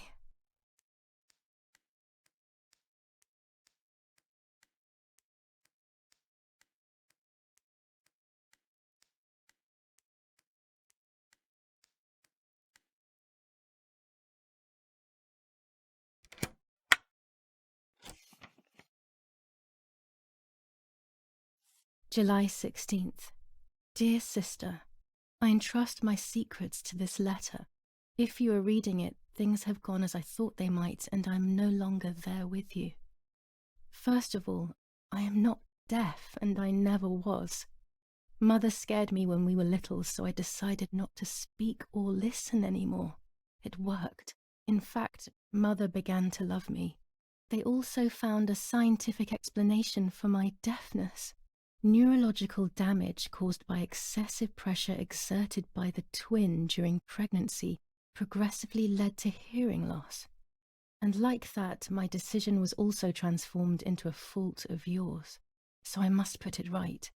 Do I have any other secrets? Unfortunately, yes, but a letter is too cold for such matters. Now that you know that I can speak, please go to the dark room. I have a hidden recording. Listen to it and you will hear my voice. Farewell, Martha. Why all of this madness, Martha? What else have you been hiding from me? You deprived me of your voice for more than 15 years. I can't wait to hear it now.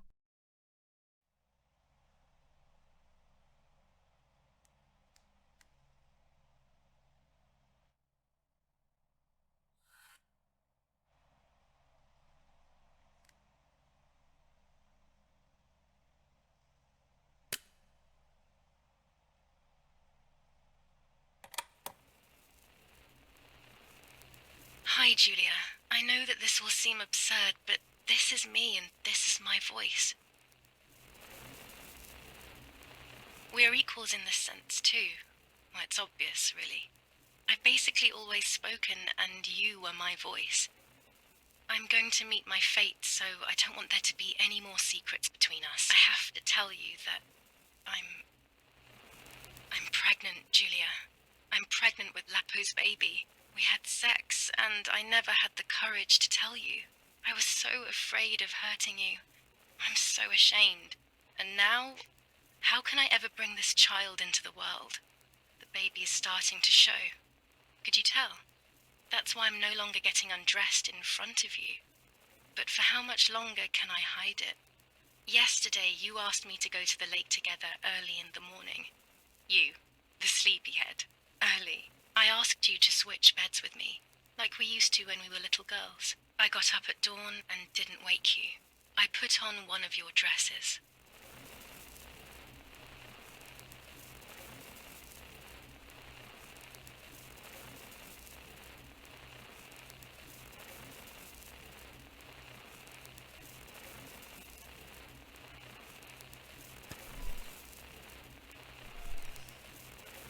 I wrote a card to Mother telling her that it was you who was pregnant, not me, and to come and see at the lake. I left it on the desk in her room.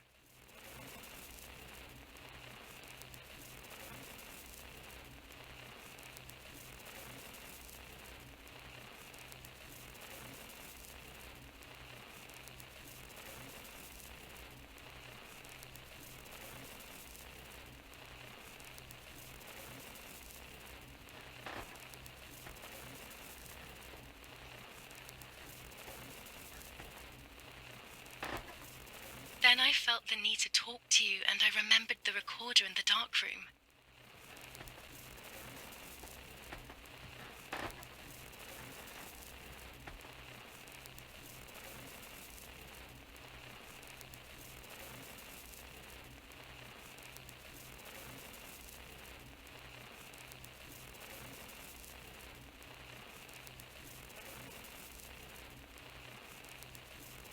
I will go to the lake alone and act as you. I will tell her everything you never had the courage to tell her. I will be your voice. I know how much she's made you suffer over the years. Unlike you, I remember all of the harm she has done to you, and it is my fault.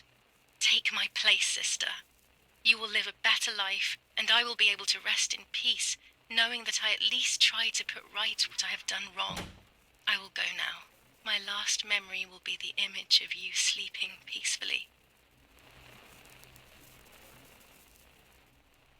Hi, Julia. I was upset, unbelievably upset. July 16th, that cursed day. Martha didn't wake me up.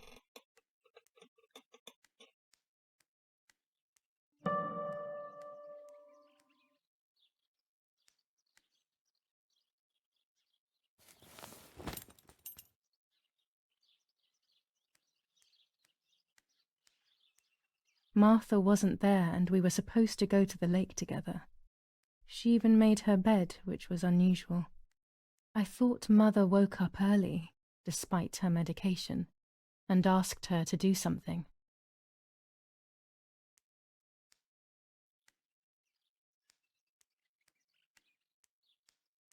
It was late.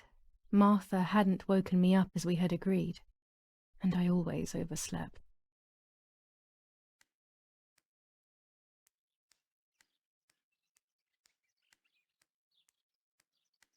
There was a dress missing from my wardrobe.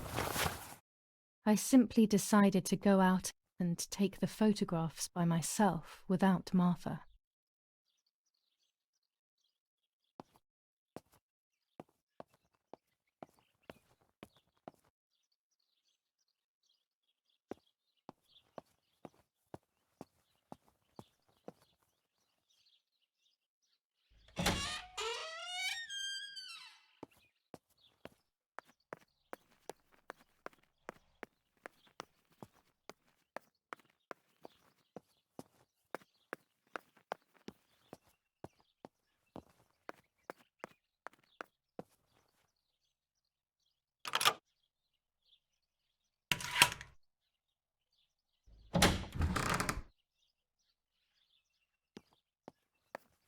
It was a foggy morning, but it was no longer dawn. It was a sign of something terrible.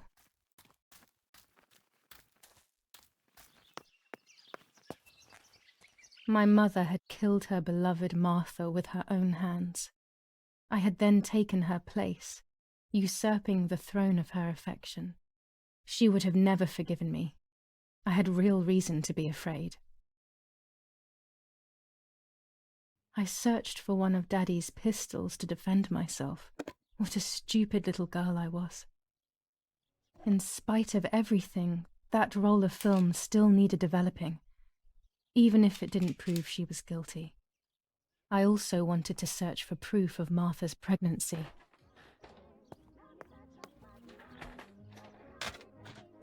Almost 5 German divisions faced the troops of the 8th Army.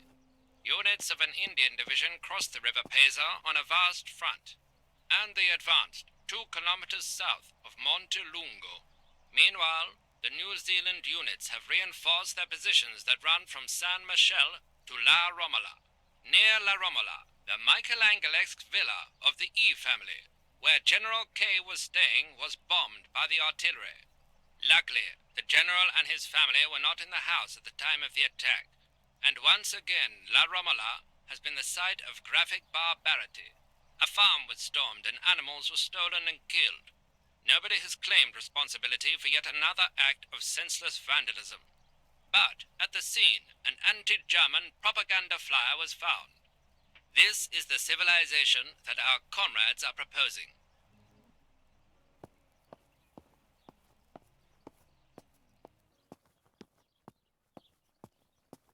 Telegram. I'll leave it in the letterbox. Have a good day. Another telegram of condolence. Isn't it a bit late?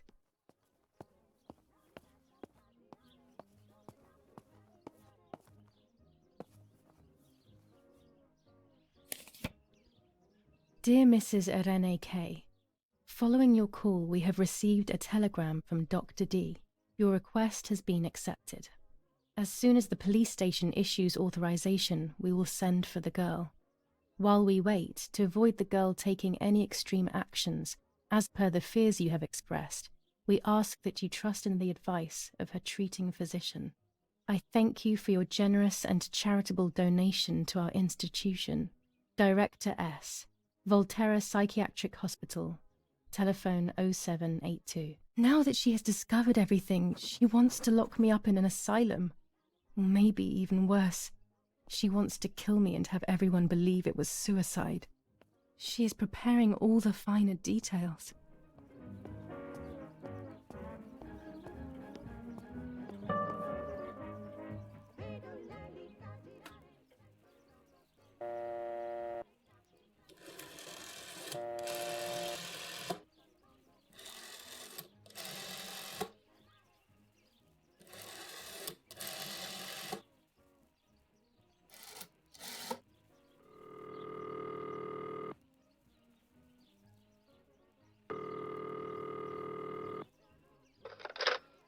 Volterra Psychiatric Hospital. How may I help you?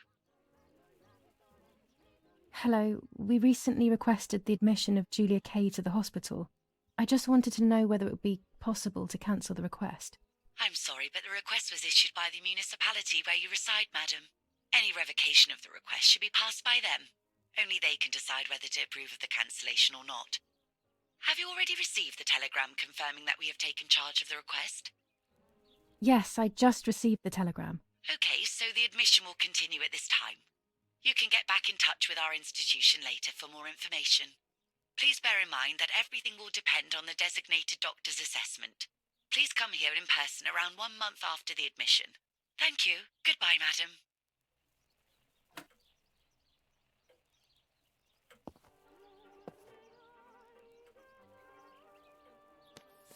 Commune of San Casciano.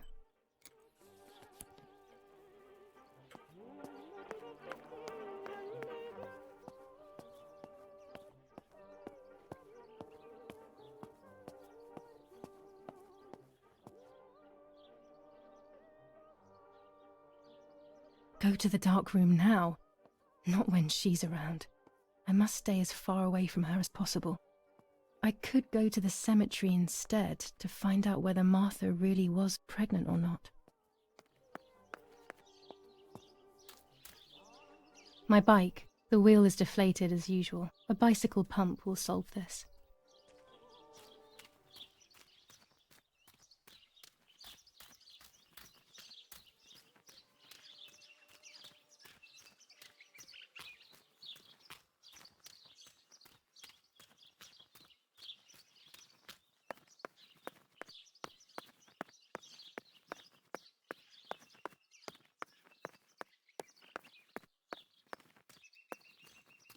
Martha is in the family crypt. That place is scary. I don't remember, but Nanny told me we used to go there when we were kids, to see who was brave enough to go down the stairs. No one would ever go further than the first 2 steps. Now Martha's down there, alone, in the dark. She must be frightened.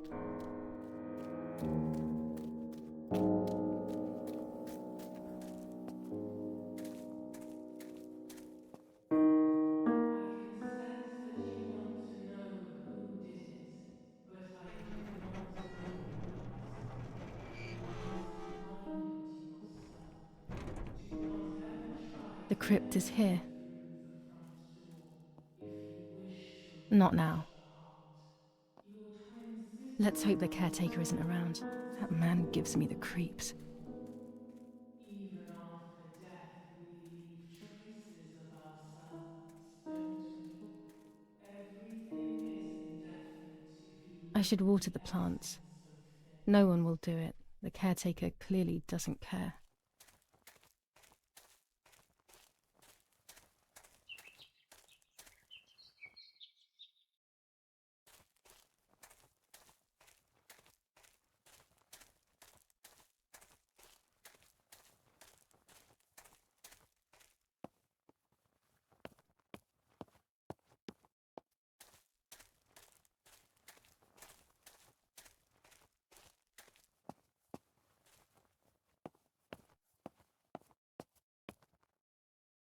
This door is locked, but I must get in.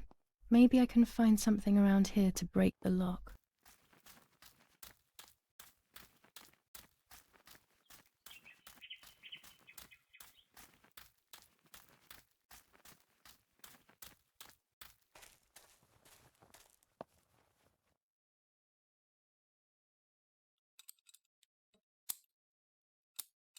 These are perfect for breaking the lock. I should hurry before the caretaker comes back.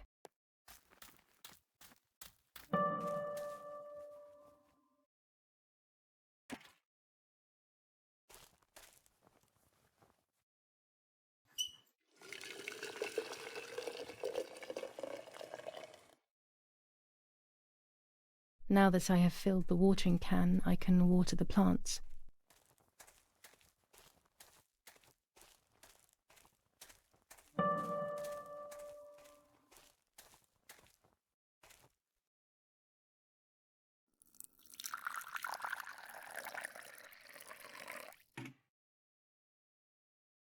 Lapo, if you were in front of me, what would I say to you? That I'm angry because you were sleeping with Martha? No, I'm not angry. I'm sorry that you kept everything hidden from me. It stings a little, perhaps, but faced with your loss, everything is now meaningless. I'm happy that they buried you here. We'll be neighbours. I knew that Daddy would allow it even if you were fighting with the partisans. For him, this war is a stranger as it is for me. Goodbye, Lapo. We will meet again soon. It's time to look for Martha.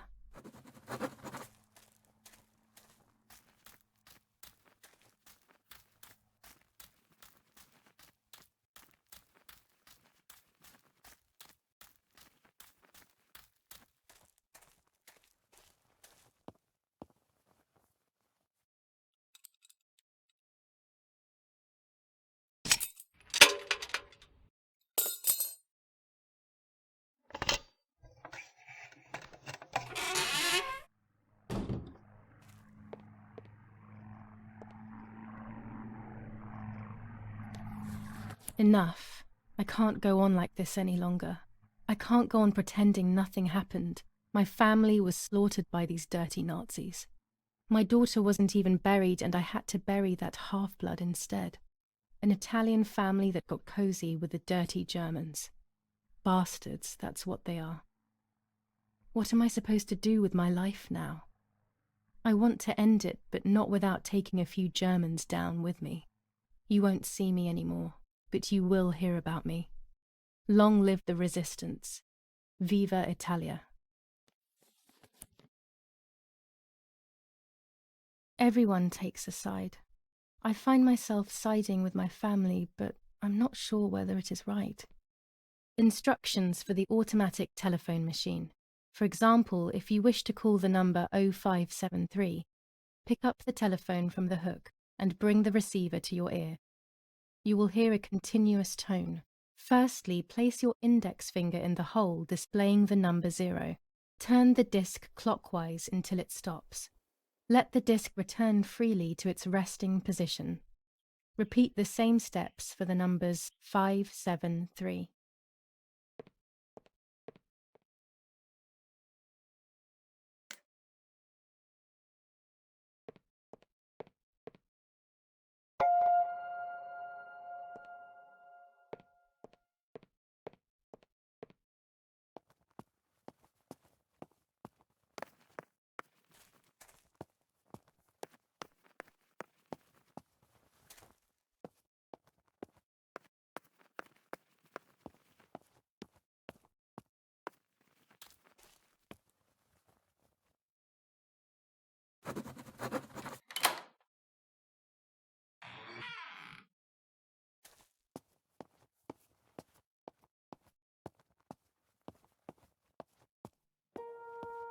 I can see why we were scared as children. It's a rather gloomy place.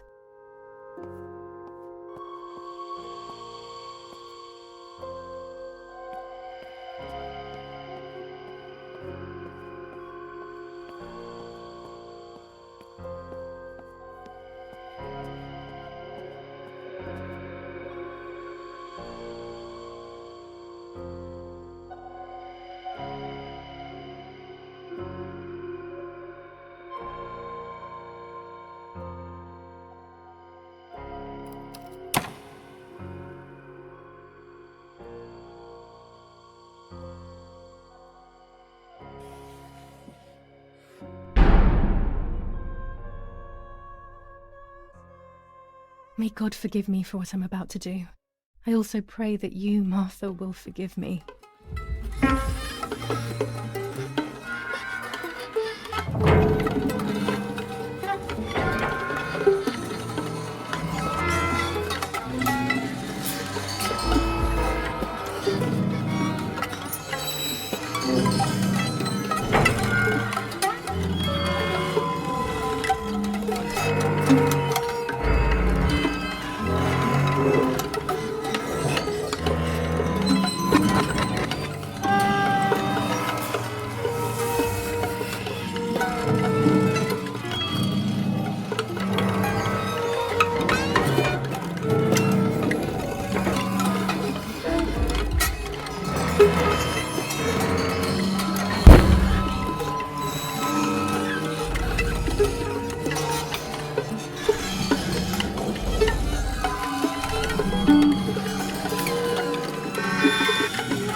It was true. Martha was pregnant. Pregnant with a deformed fetus with 2 heads. Twins again. They always said that it ran in the family. I was all the more shocked. I was doing things that I had never done before. I do not know what force was moving me. I became unstoppable. I decided to photograph the horror as evidence to show my mother and to everyone. Who knows why?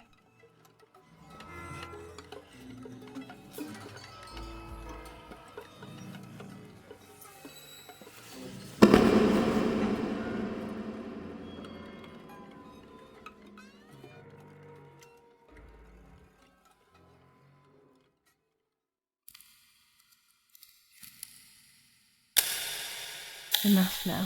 I will torture you no longer. I will come back to fix you, and I will stay and take care of you. We will spend so much time together. I love you, Martha.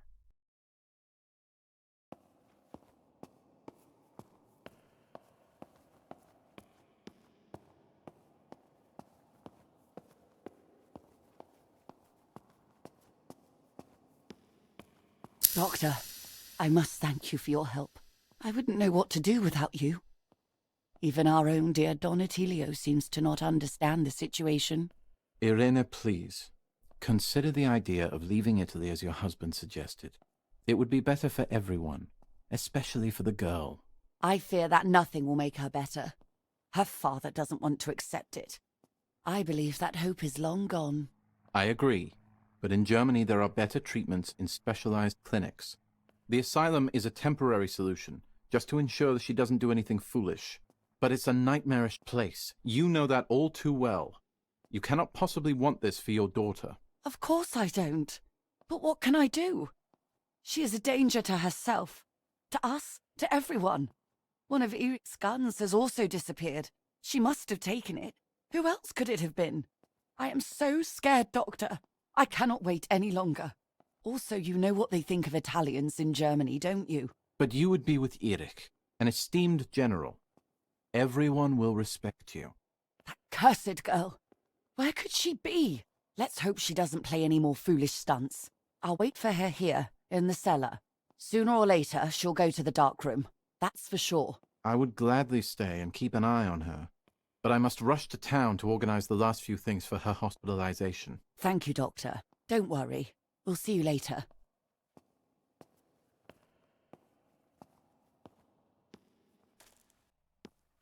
She's sleeping. I must take advantage of this. I will make her talk. She will reveal the truth out of fear. She thinks I can be silenced by calling me crazy. But unbeknownst to her, I will record everything. Everyone will know what you have done to your own daughter. I would make too much noise and wake her up.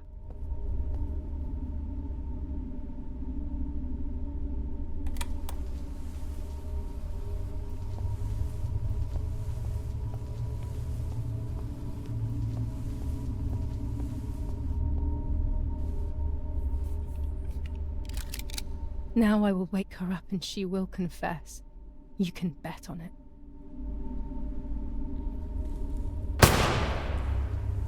What are you doing, my daughter? Why do you want to ruin your life? I'm sorry. It wasn't me who just shot Mummy. It wasn't me.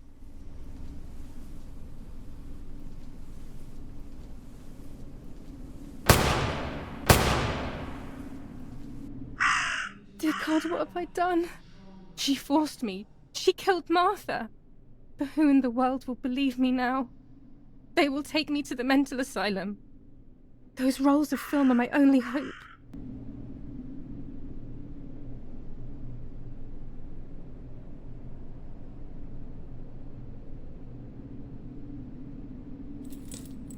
So that's who had the keys to my childhood bedroom.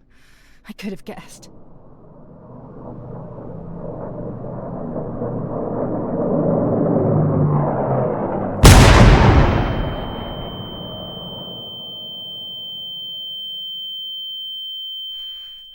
My God, sooner or later more bombs will land here. Then everything will come to an end.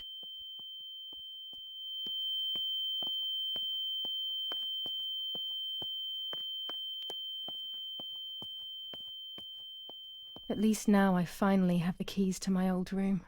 But why was it locked in the first place?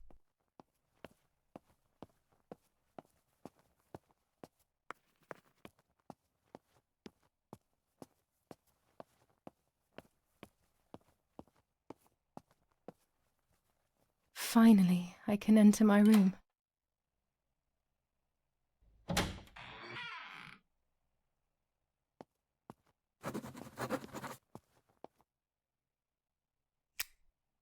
It's like being a child all over again. I used to play with the puppets by reenacting what was happening in my life, to clear my mind. I want to do it again. At the beginning of any puppet act, there was always the legend of the White Lady. Otherwise, the scenes I was reenacting were worthless.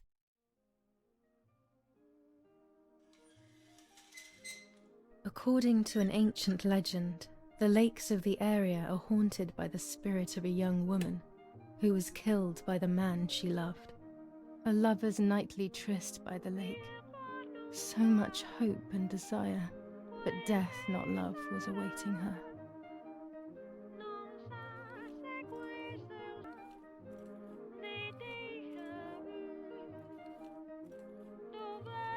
My love is not here yet.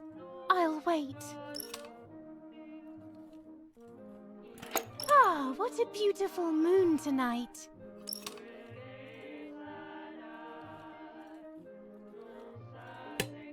You're here at last.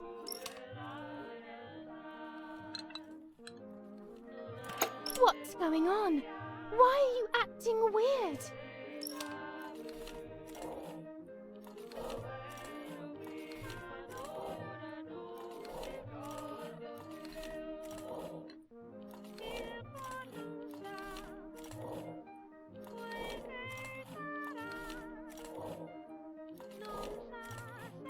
You cheated on me!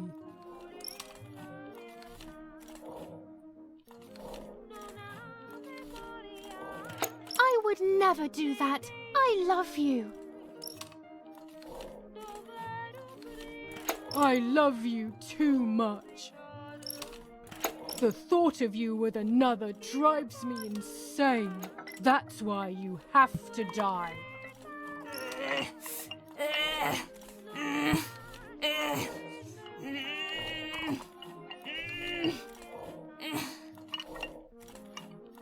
What did I do to you?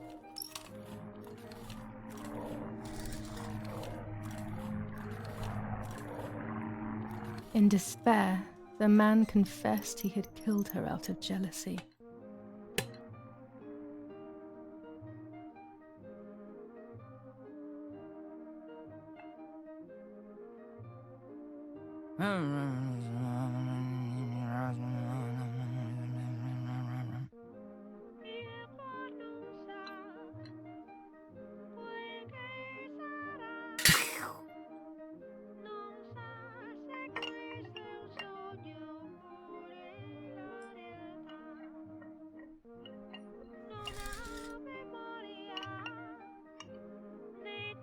They searched everywhere, but the girl's body was never found.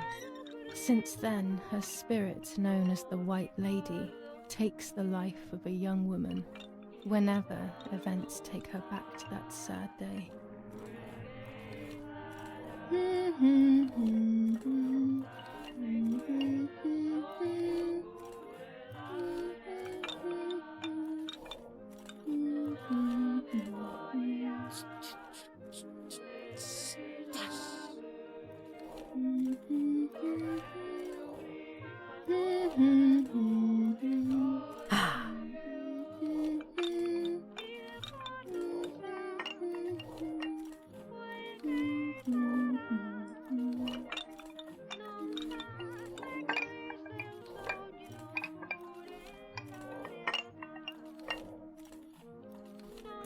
Help! Help me!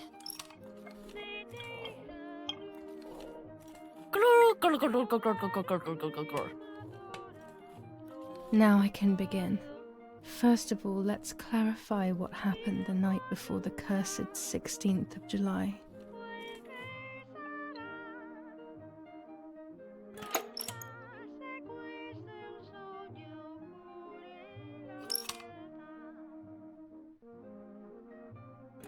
Dad says we're losing.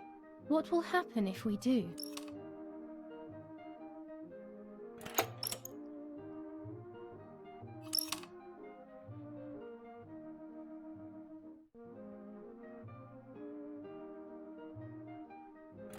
Will we go to Germany?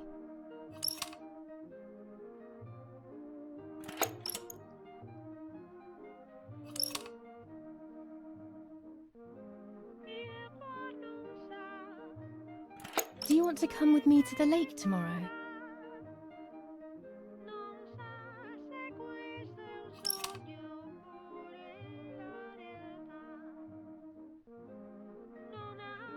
I want to bathe.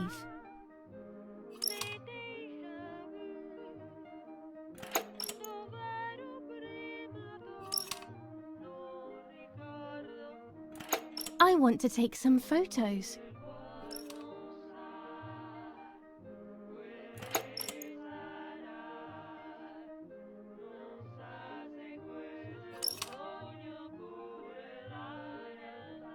Let's go at dawn. Mummy sleeps heavily anyway. You know she's been taking that medicine.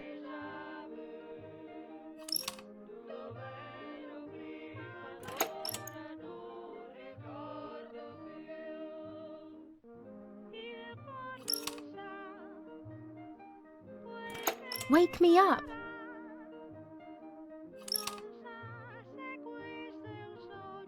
Did you see Lapo yesterday?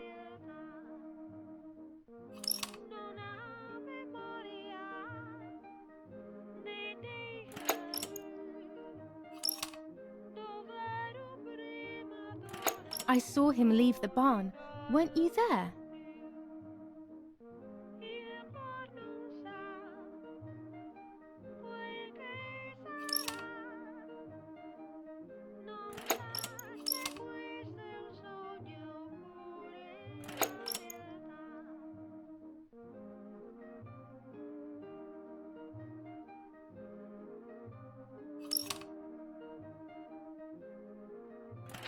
Sure, great idea.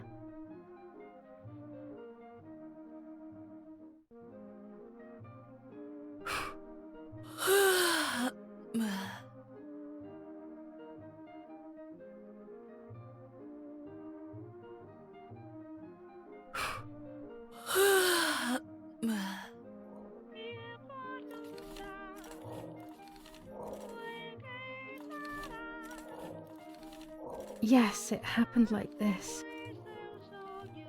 Then in the morning, Martha went to the lake pretending to be me to show her pregnancy. She knew Mother was going to follow her down. Now I can only guess what happened when they met at the lake.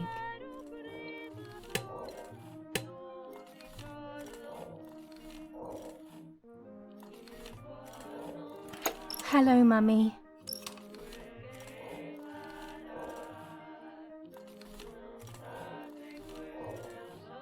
Take off your clothes. I want to see your shame.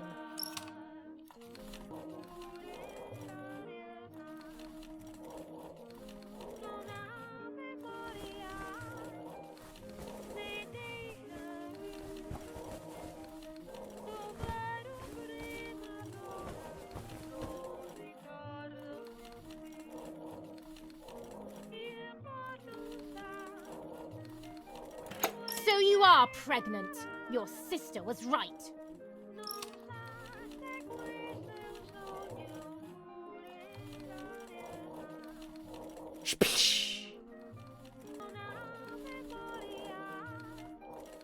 Get out of the water!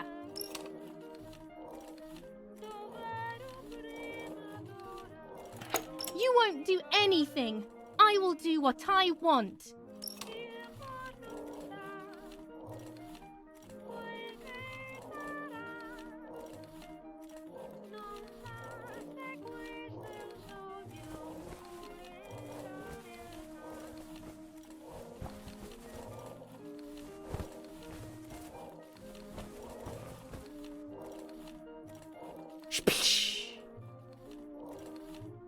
Dum! Dung! Dung! Dung! Dung!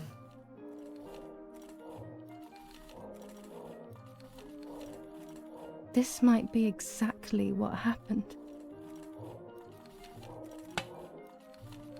I will never know exactly what happened, but I think I have an idea. And after everything, I shot my mother. No, I didn't shoot.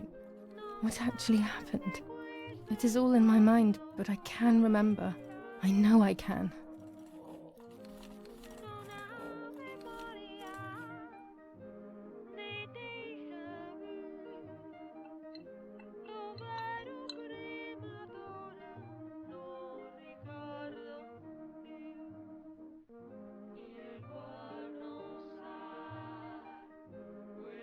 The little arm.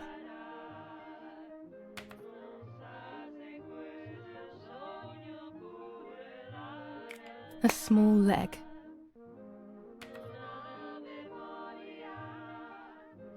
And another little arm.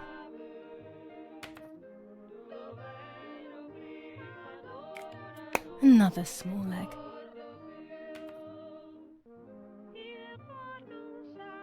Oh look, only the head is left.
I was under the bridge, but it was just a game.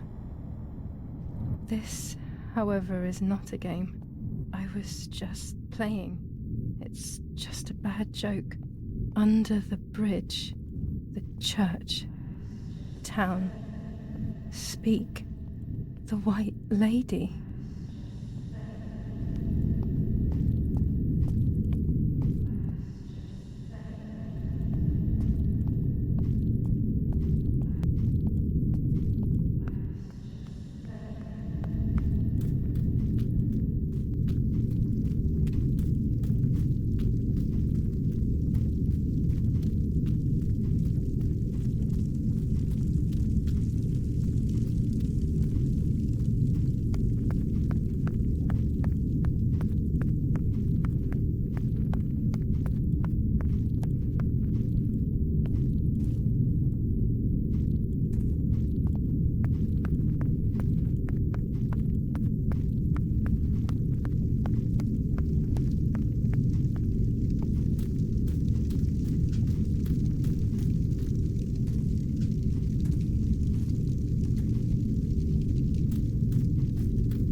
Power is back.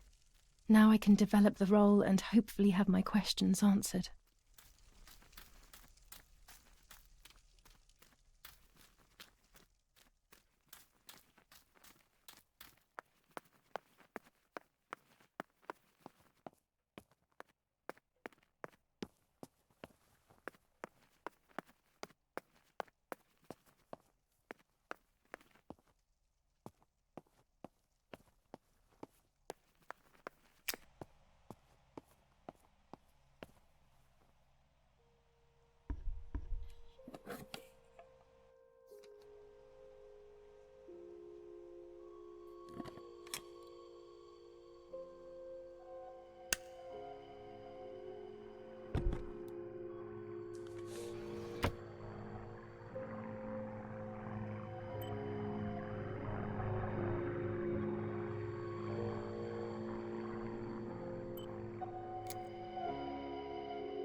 dear God, so it's true. I killed my sister. I did everything to hide the truth. Then I killed my mother to rid myself of the guilt. But she was nasty and everything was her fault. God, what does that make me? I don't deserve to live a second longer. Maybe I will see her again and I can try and ask for her forgiveness. But if there is nothing after death, at least I will be free from this suffering. I know it's not right, but I can't do this anymore.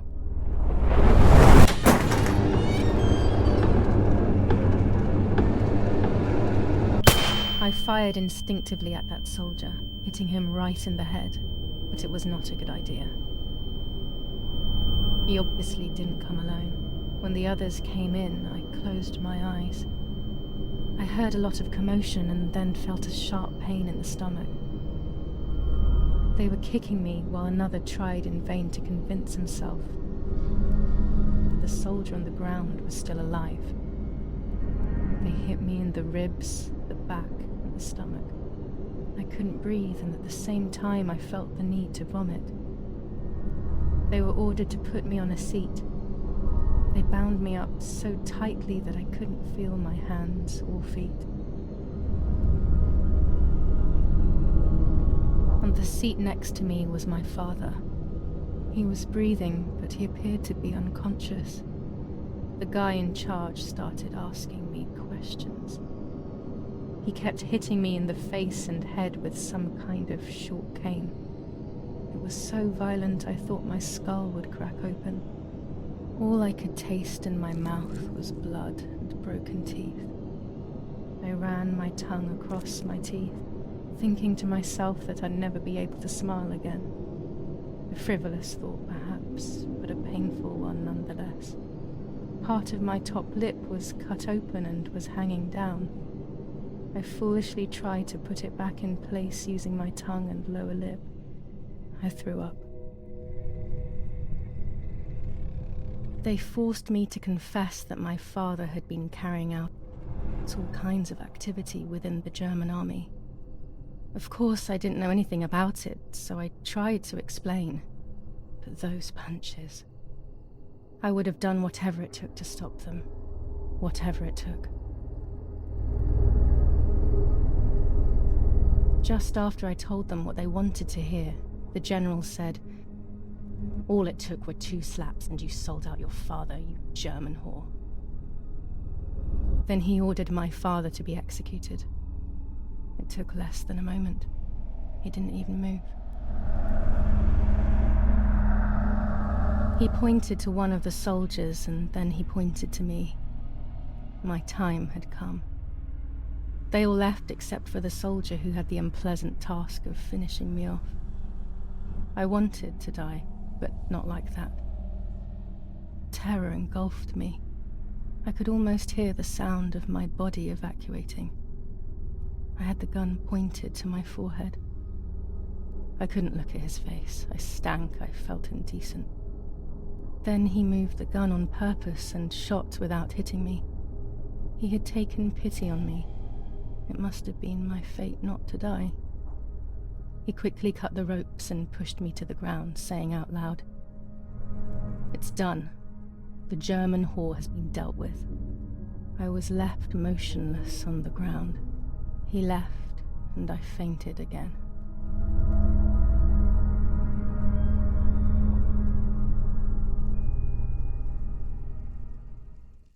When I came around, I did not know what to do. I was completely empty and felt pain everywhere. Everyone was dead. I was now alone in the world. I felt a desire to hear their voices one last time on Daddy's recorder in the dark room. Provided the soldiers hadn't destroyed it, that is.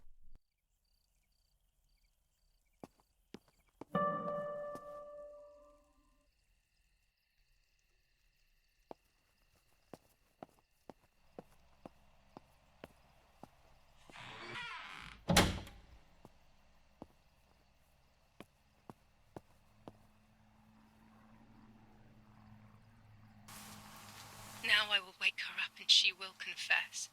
You can bet on it. What are you doing with your father's gun? It's dangerous. Stop it. Talk. Tell me everything now. Tell me what you have done. Okay. Calm down. I will tell you everything. I found that strange note when I woke up, and I immediately realized that something was wrong. Something was up with you, aside from your usual quirks. I came to check, but you weren't in your bedroom. You had spoken about the lake, and I got worried, so I called your father, and we went to see what was going on. We found you sitting in your underwear at the side of the lake. You kept saying that nothing had happened, and you kept repeating things like that. I hugged you to try and make you feel better, but you did not speak again for days. What is happening to you? You should tell me what's going on. I'm not going to that loony bin. I would never have wanted this, but I'm afraid you will harm yourself further. You were really hurting yourself in front of the piano that night. What else could we do? You killed my sister and now you're afraid because I found out. So you're making up stories, aren't you? But I'm not falling for it this time. What are you saying? Your sister? Please, no. I was not well. I didn't know what I was saying. So many years have passed. You were little then. I thought everyone had forgotten that nonsense. Shut up! Don't speak. Don't say anything else. What are you doing, my daughter? Why do you want to ruin your life? I'm sorry. It wasn't me who just shot Mummy. It wasn't me. I didn't know who I was anymore. Everything had fallen apart. I was afraid of myself. My God, it was terrible. I had always been convinced that I was too good for myself, but then I had become my own enemy. I was the danger. What should I have done? I thought about the puppet theatre in my old room. There I could find something in myself, perhaps. So I rushed to go play with it again.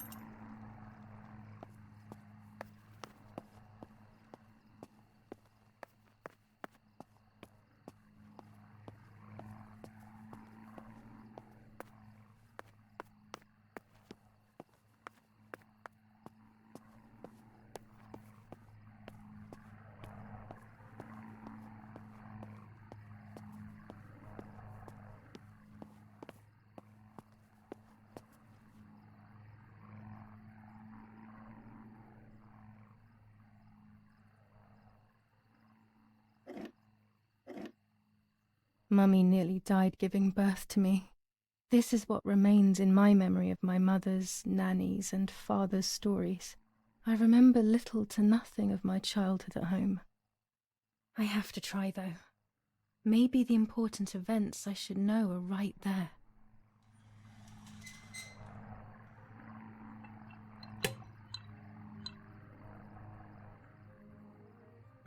How are you, madam? I feel a sharp pain. Do you need anything? I can feel it. The time has come.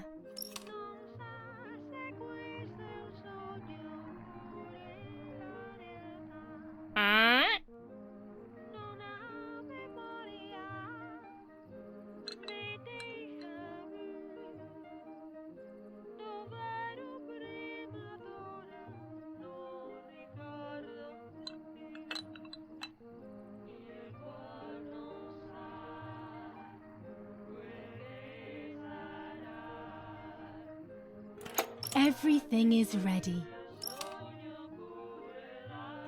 Help! Something is wrong. Help! Irene is not well.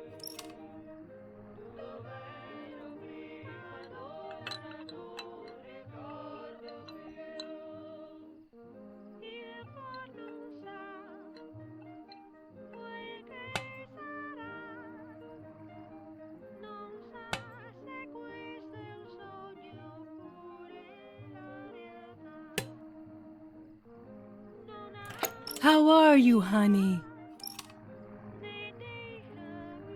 I'm getting weaker and weaker.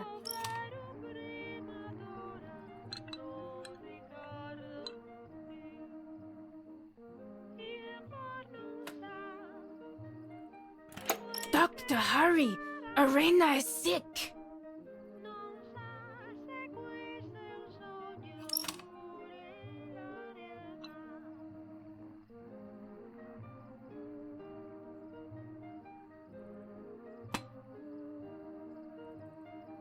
Don't worry, Irene. The pain you feel is natural. Push, Irene, push!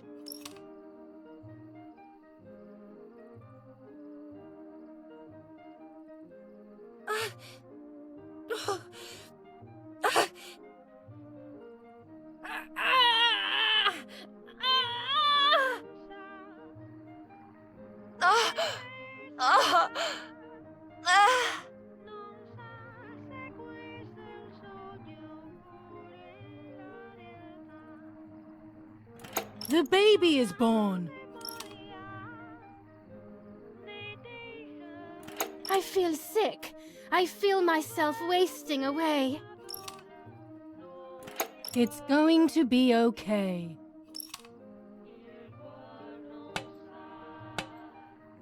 Poor Mummy. She has suffered so much. I have hurt her so much, ever since I was born.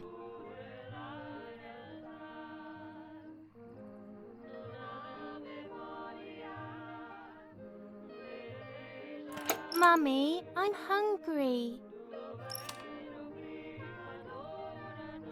No, it's not mealtime, you little nuisance.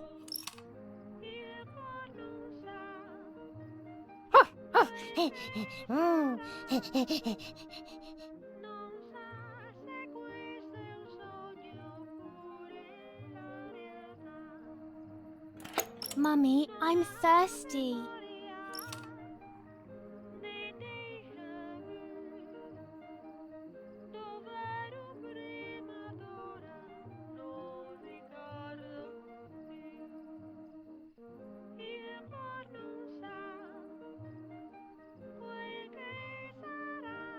You just had a drink, whiner.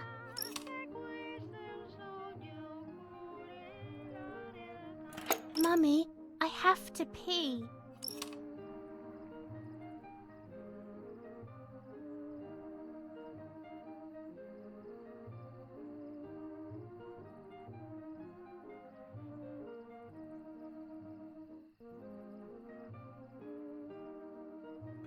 And what can I do about that?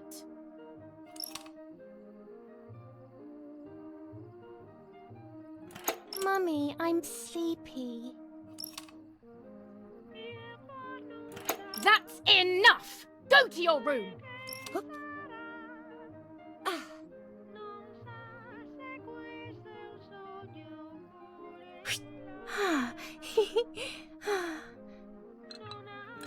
Get out of my sight! I can stand you no longer!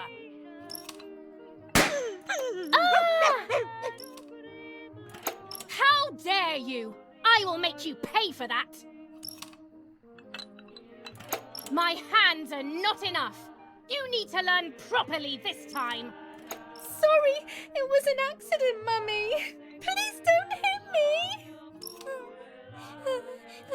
Sorry, it was an accident, Mummy. Please don't hit me. Dum! Dum!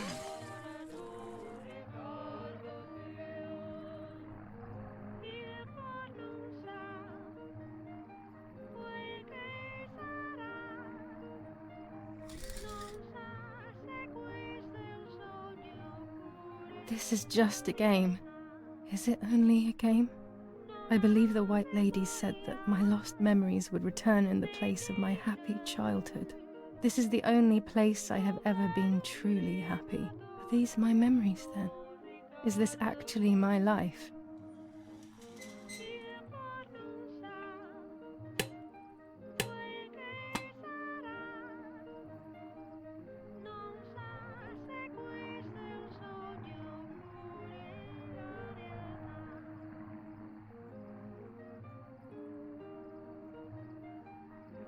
What's up?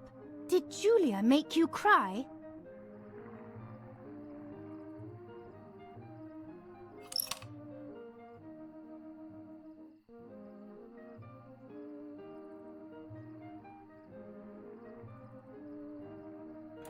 I have not done anything. Now I will make you cry.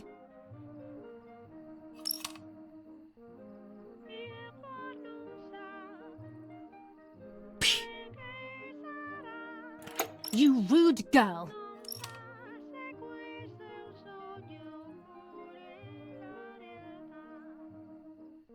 Martha, don't you want to play with your sister? Julia, play with your sister.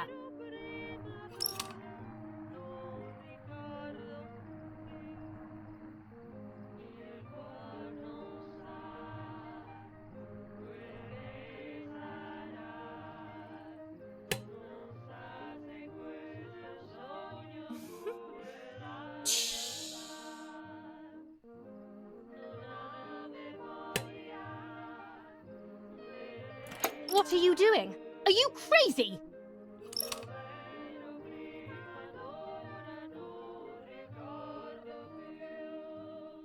I'm angry with you. I will beat manners into you, you stupid little girl.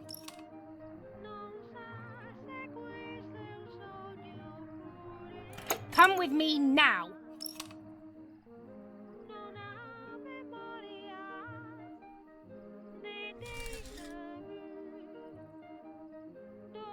Sorry, Mummy. I'm so sorry. Come with me. I will put you in your place, girl.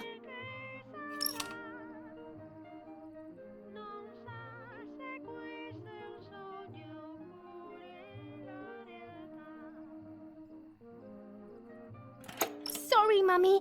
I won't do it anymore. I promise. Too late. These false tears won't help you. Stay still!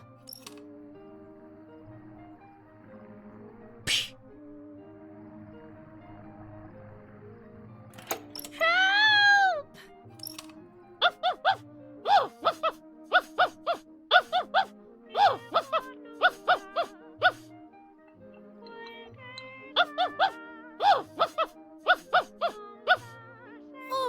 Now I'll make you want to bark. Leave my dog alone!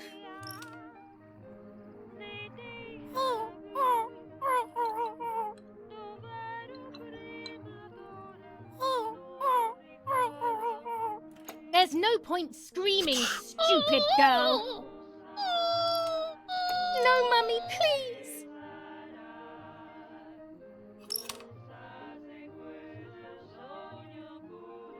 You're insane! Sure, now I'll show you how insane I am!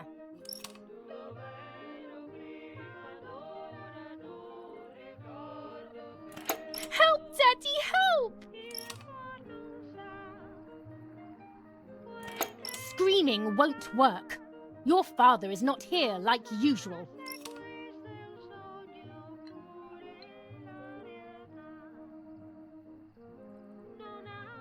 Eat it!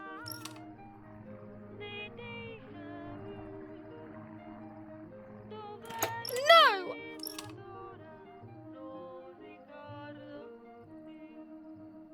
Eat!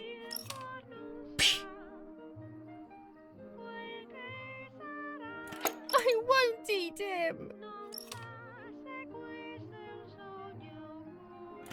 I said eat!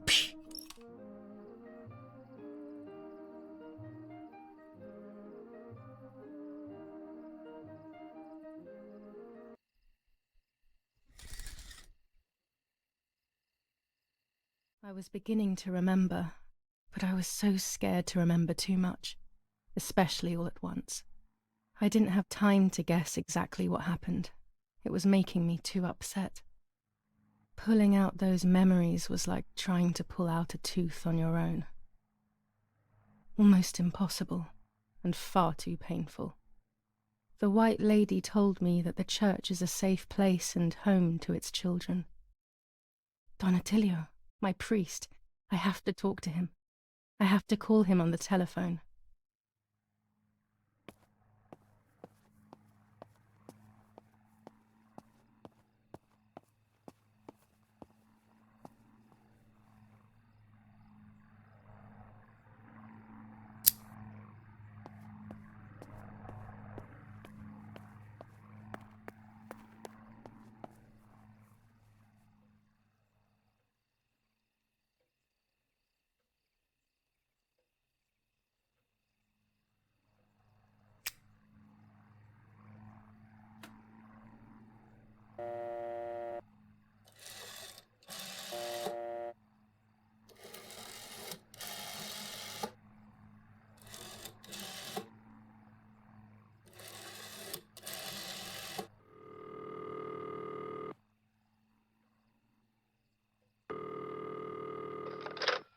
Don Attilio speaking. Who is it? Father, help me. They're all dead. Daddy, Mummy, everyone. Julia, come to me immediately. Don't stay alone. It's dangerous. Come to town. You can stay here with me and we can talk about everything. Okay? Okay, Father, but first I want to play with my puppets for a while.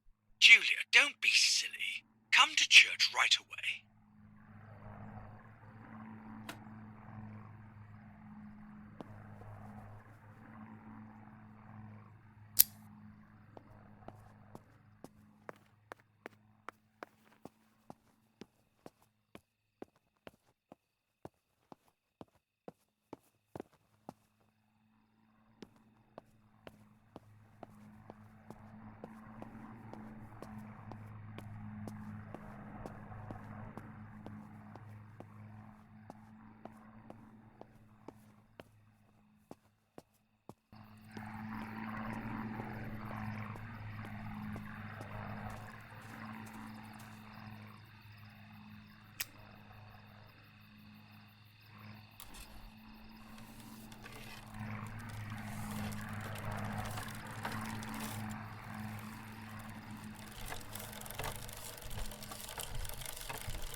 Those boys, they had all been killed and it was my fault. They were my age, and a few of them were our friends. I didn't think it would go like that, but wasn't it obvious, really? What was I actually expecting? I felt like a coward. But what could I have done? Should I have betrayed my father? I loved my father, but I also loved my friend Lapo. Which side was I on? I just listened to my heart. I thought it was the right thing to do. But instead it was the worst thing I could have done.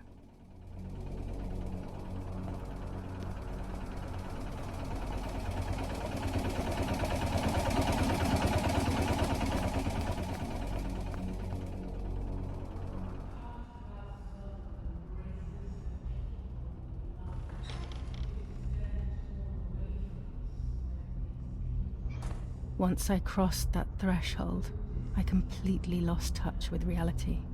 Everyone around me had died while I survived everything.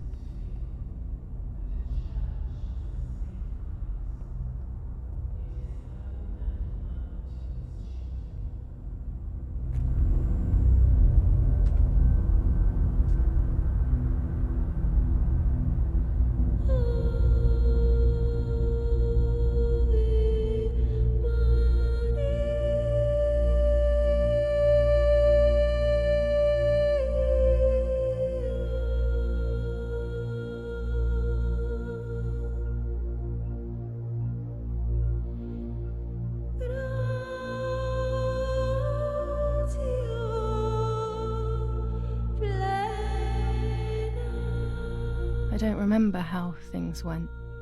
I just remember a big light and then photographs were being taken of me. There was a man dressed in white, a doctor, I presume. He was asking me questions, but I didn't understand what he was actually asking me. He wrote something on a piece of paper and then 2 nurses led me away. I was in the mental asylum. Some women were talking to themselves, others cried. Some were even covered in their own filth. Others were violent and tried to hurt themselves any way possible. There was this one young woman who would pleasure herself all day long, incessantly, to the point where she would bleed.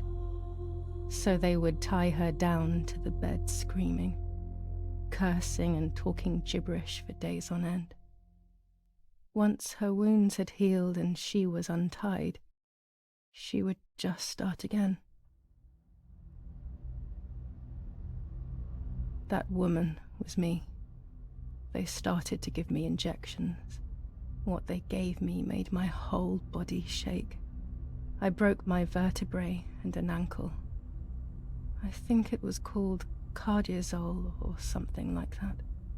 My body was like a fire that didn't want to be put out. When it appeared to be quenched, it would come back, even stronger than before. In the end, though, they won. I stopped screaming and masturbating. I stopped thinking. There was no longer any need for therapy. Something inside of me had died.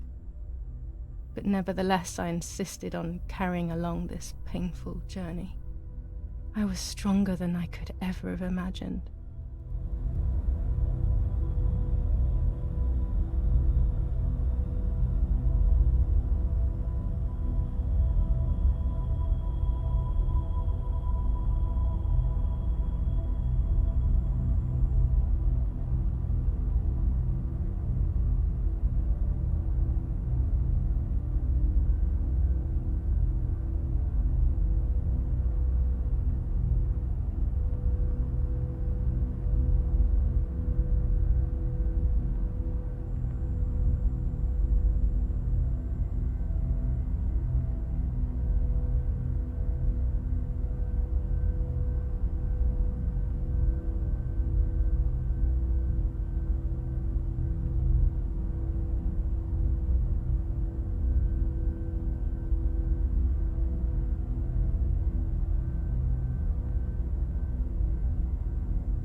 Who are you? Wait, wait. I want answers. Don't go away. Talk to me about Martha, please.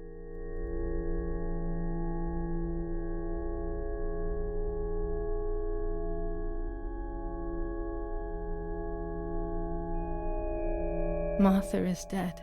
I killed her to take possession of her life. I will never find peace for what I have done. I feared that would be the case. And what about Mummy?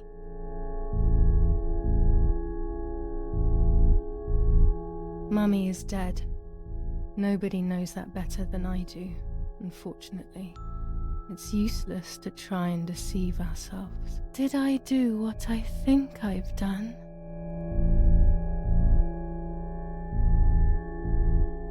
Yes, damn it, it really happened. I cut her into pieces and buried her under the bridge. God, all that blood. My God, I knew it. What about Daddy? The soldiers? Did that really happen? It happened. He was shot right in front of me. Fear, pain, shame. I can't remove it. I cannot relive it either. Unfortunately, I knew that already. What about Nanny? Poor Nanny. She really had nothing to do with it. But she died in our villa due to the bombings. We saved ourselves for some time by taking refuge at her house. Privileges for being rich. Feelings don't count for much, though. My poor Nanny. I'm afraid to ask about Lapo.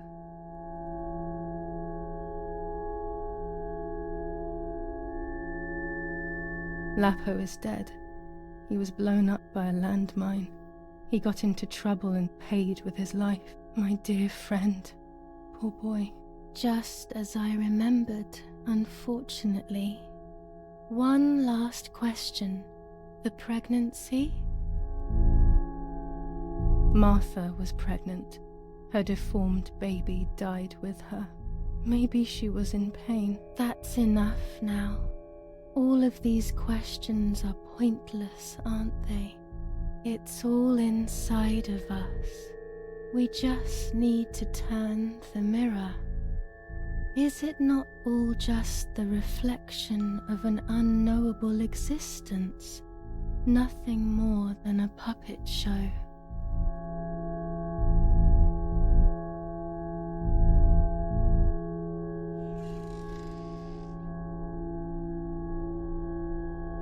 Ready for everything with open arms, even ready to kill.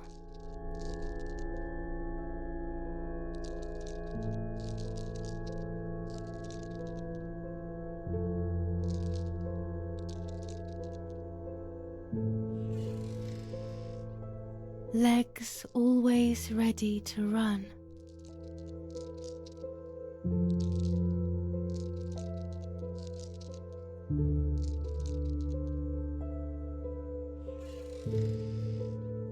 The womb that conceived in sin.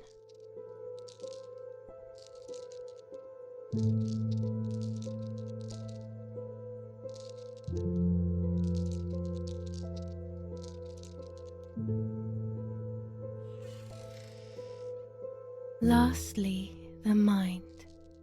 To protect us, it has turned us into monsters. Either way, we cannot live like this, can we? I'll take care of it. I don't need to worry. I'll try to sleep if I can. I've got this.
On the 26th of July, San Casciano was bombed and the church was destroyed.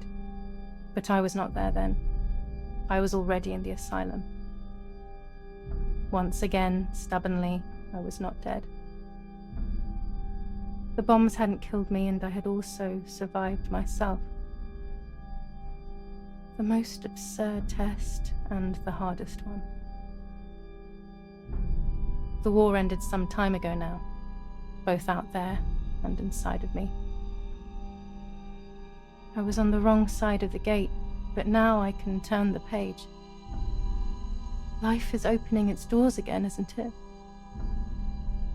If I hadn't been so lucky to survive myself, I would have thrown everything away. We think that danger is all around us, ready to attack.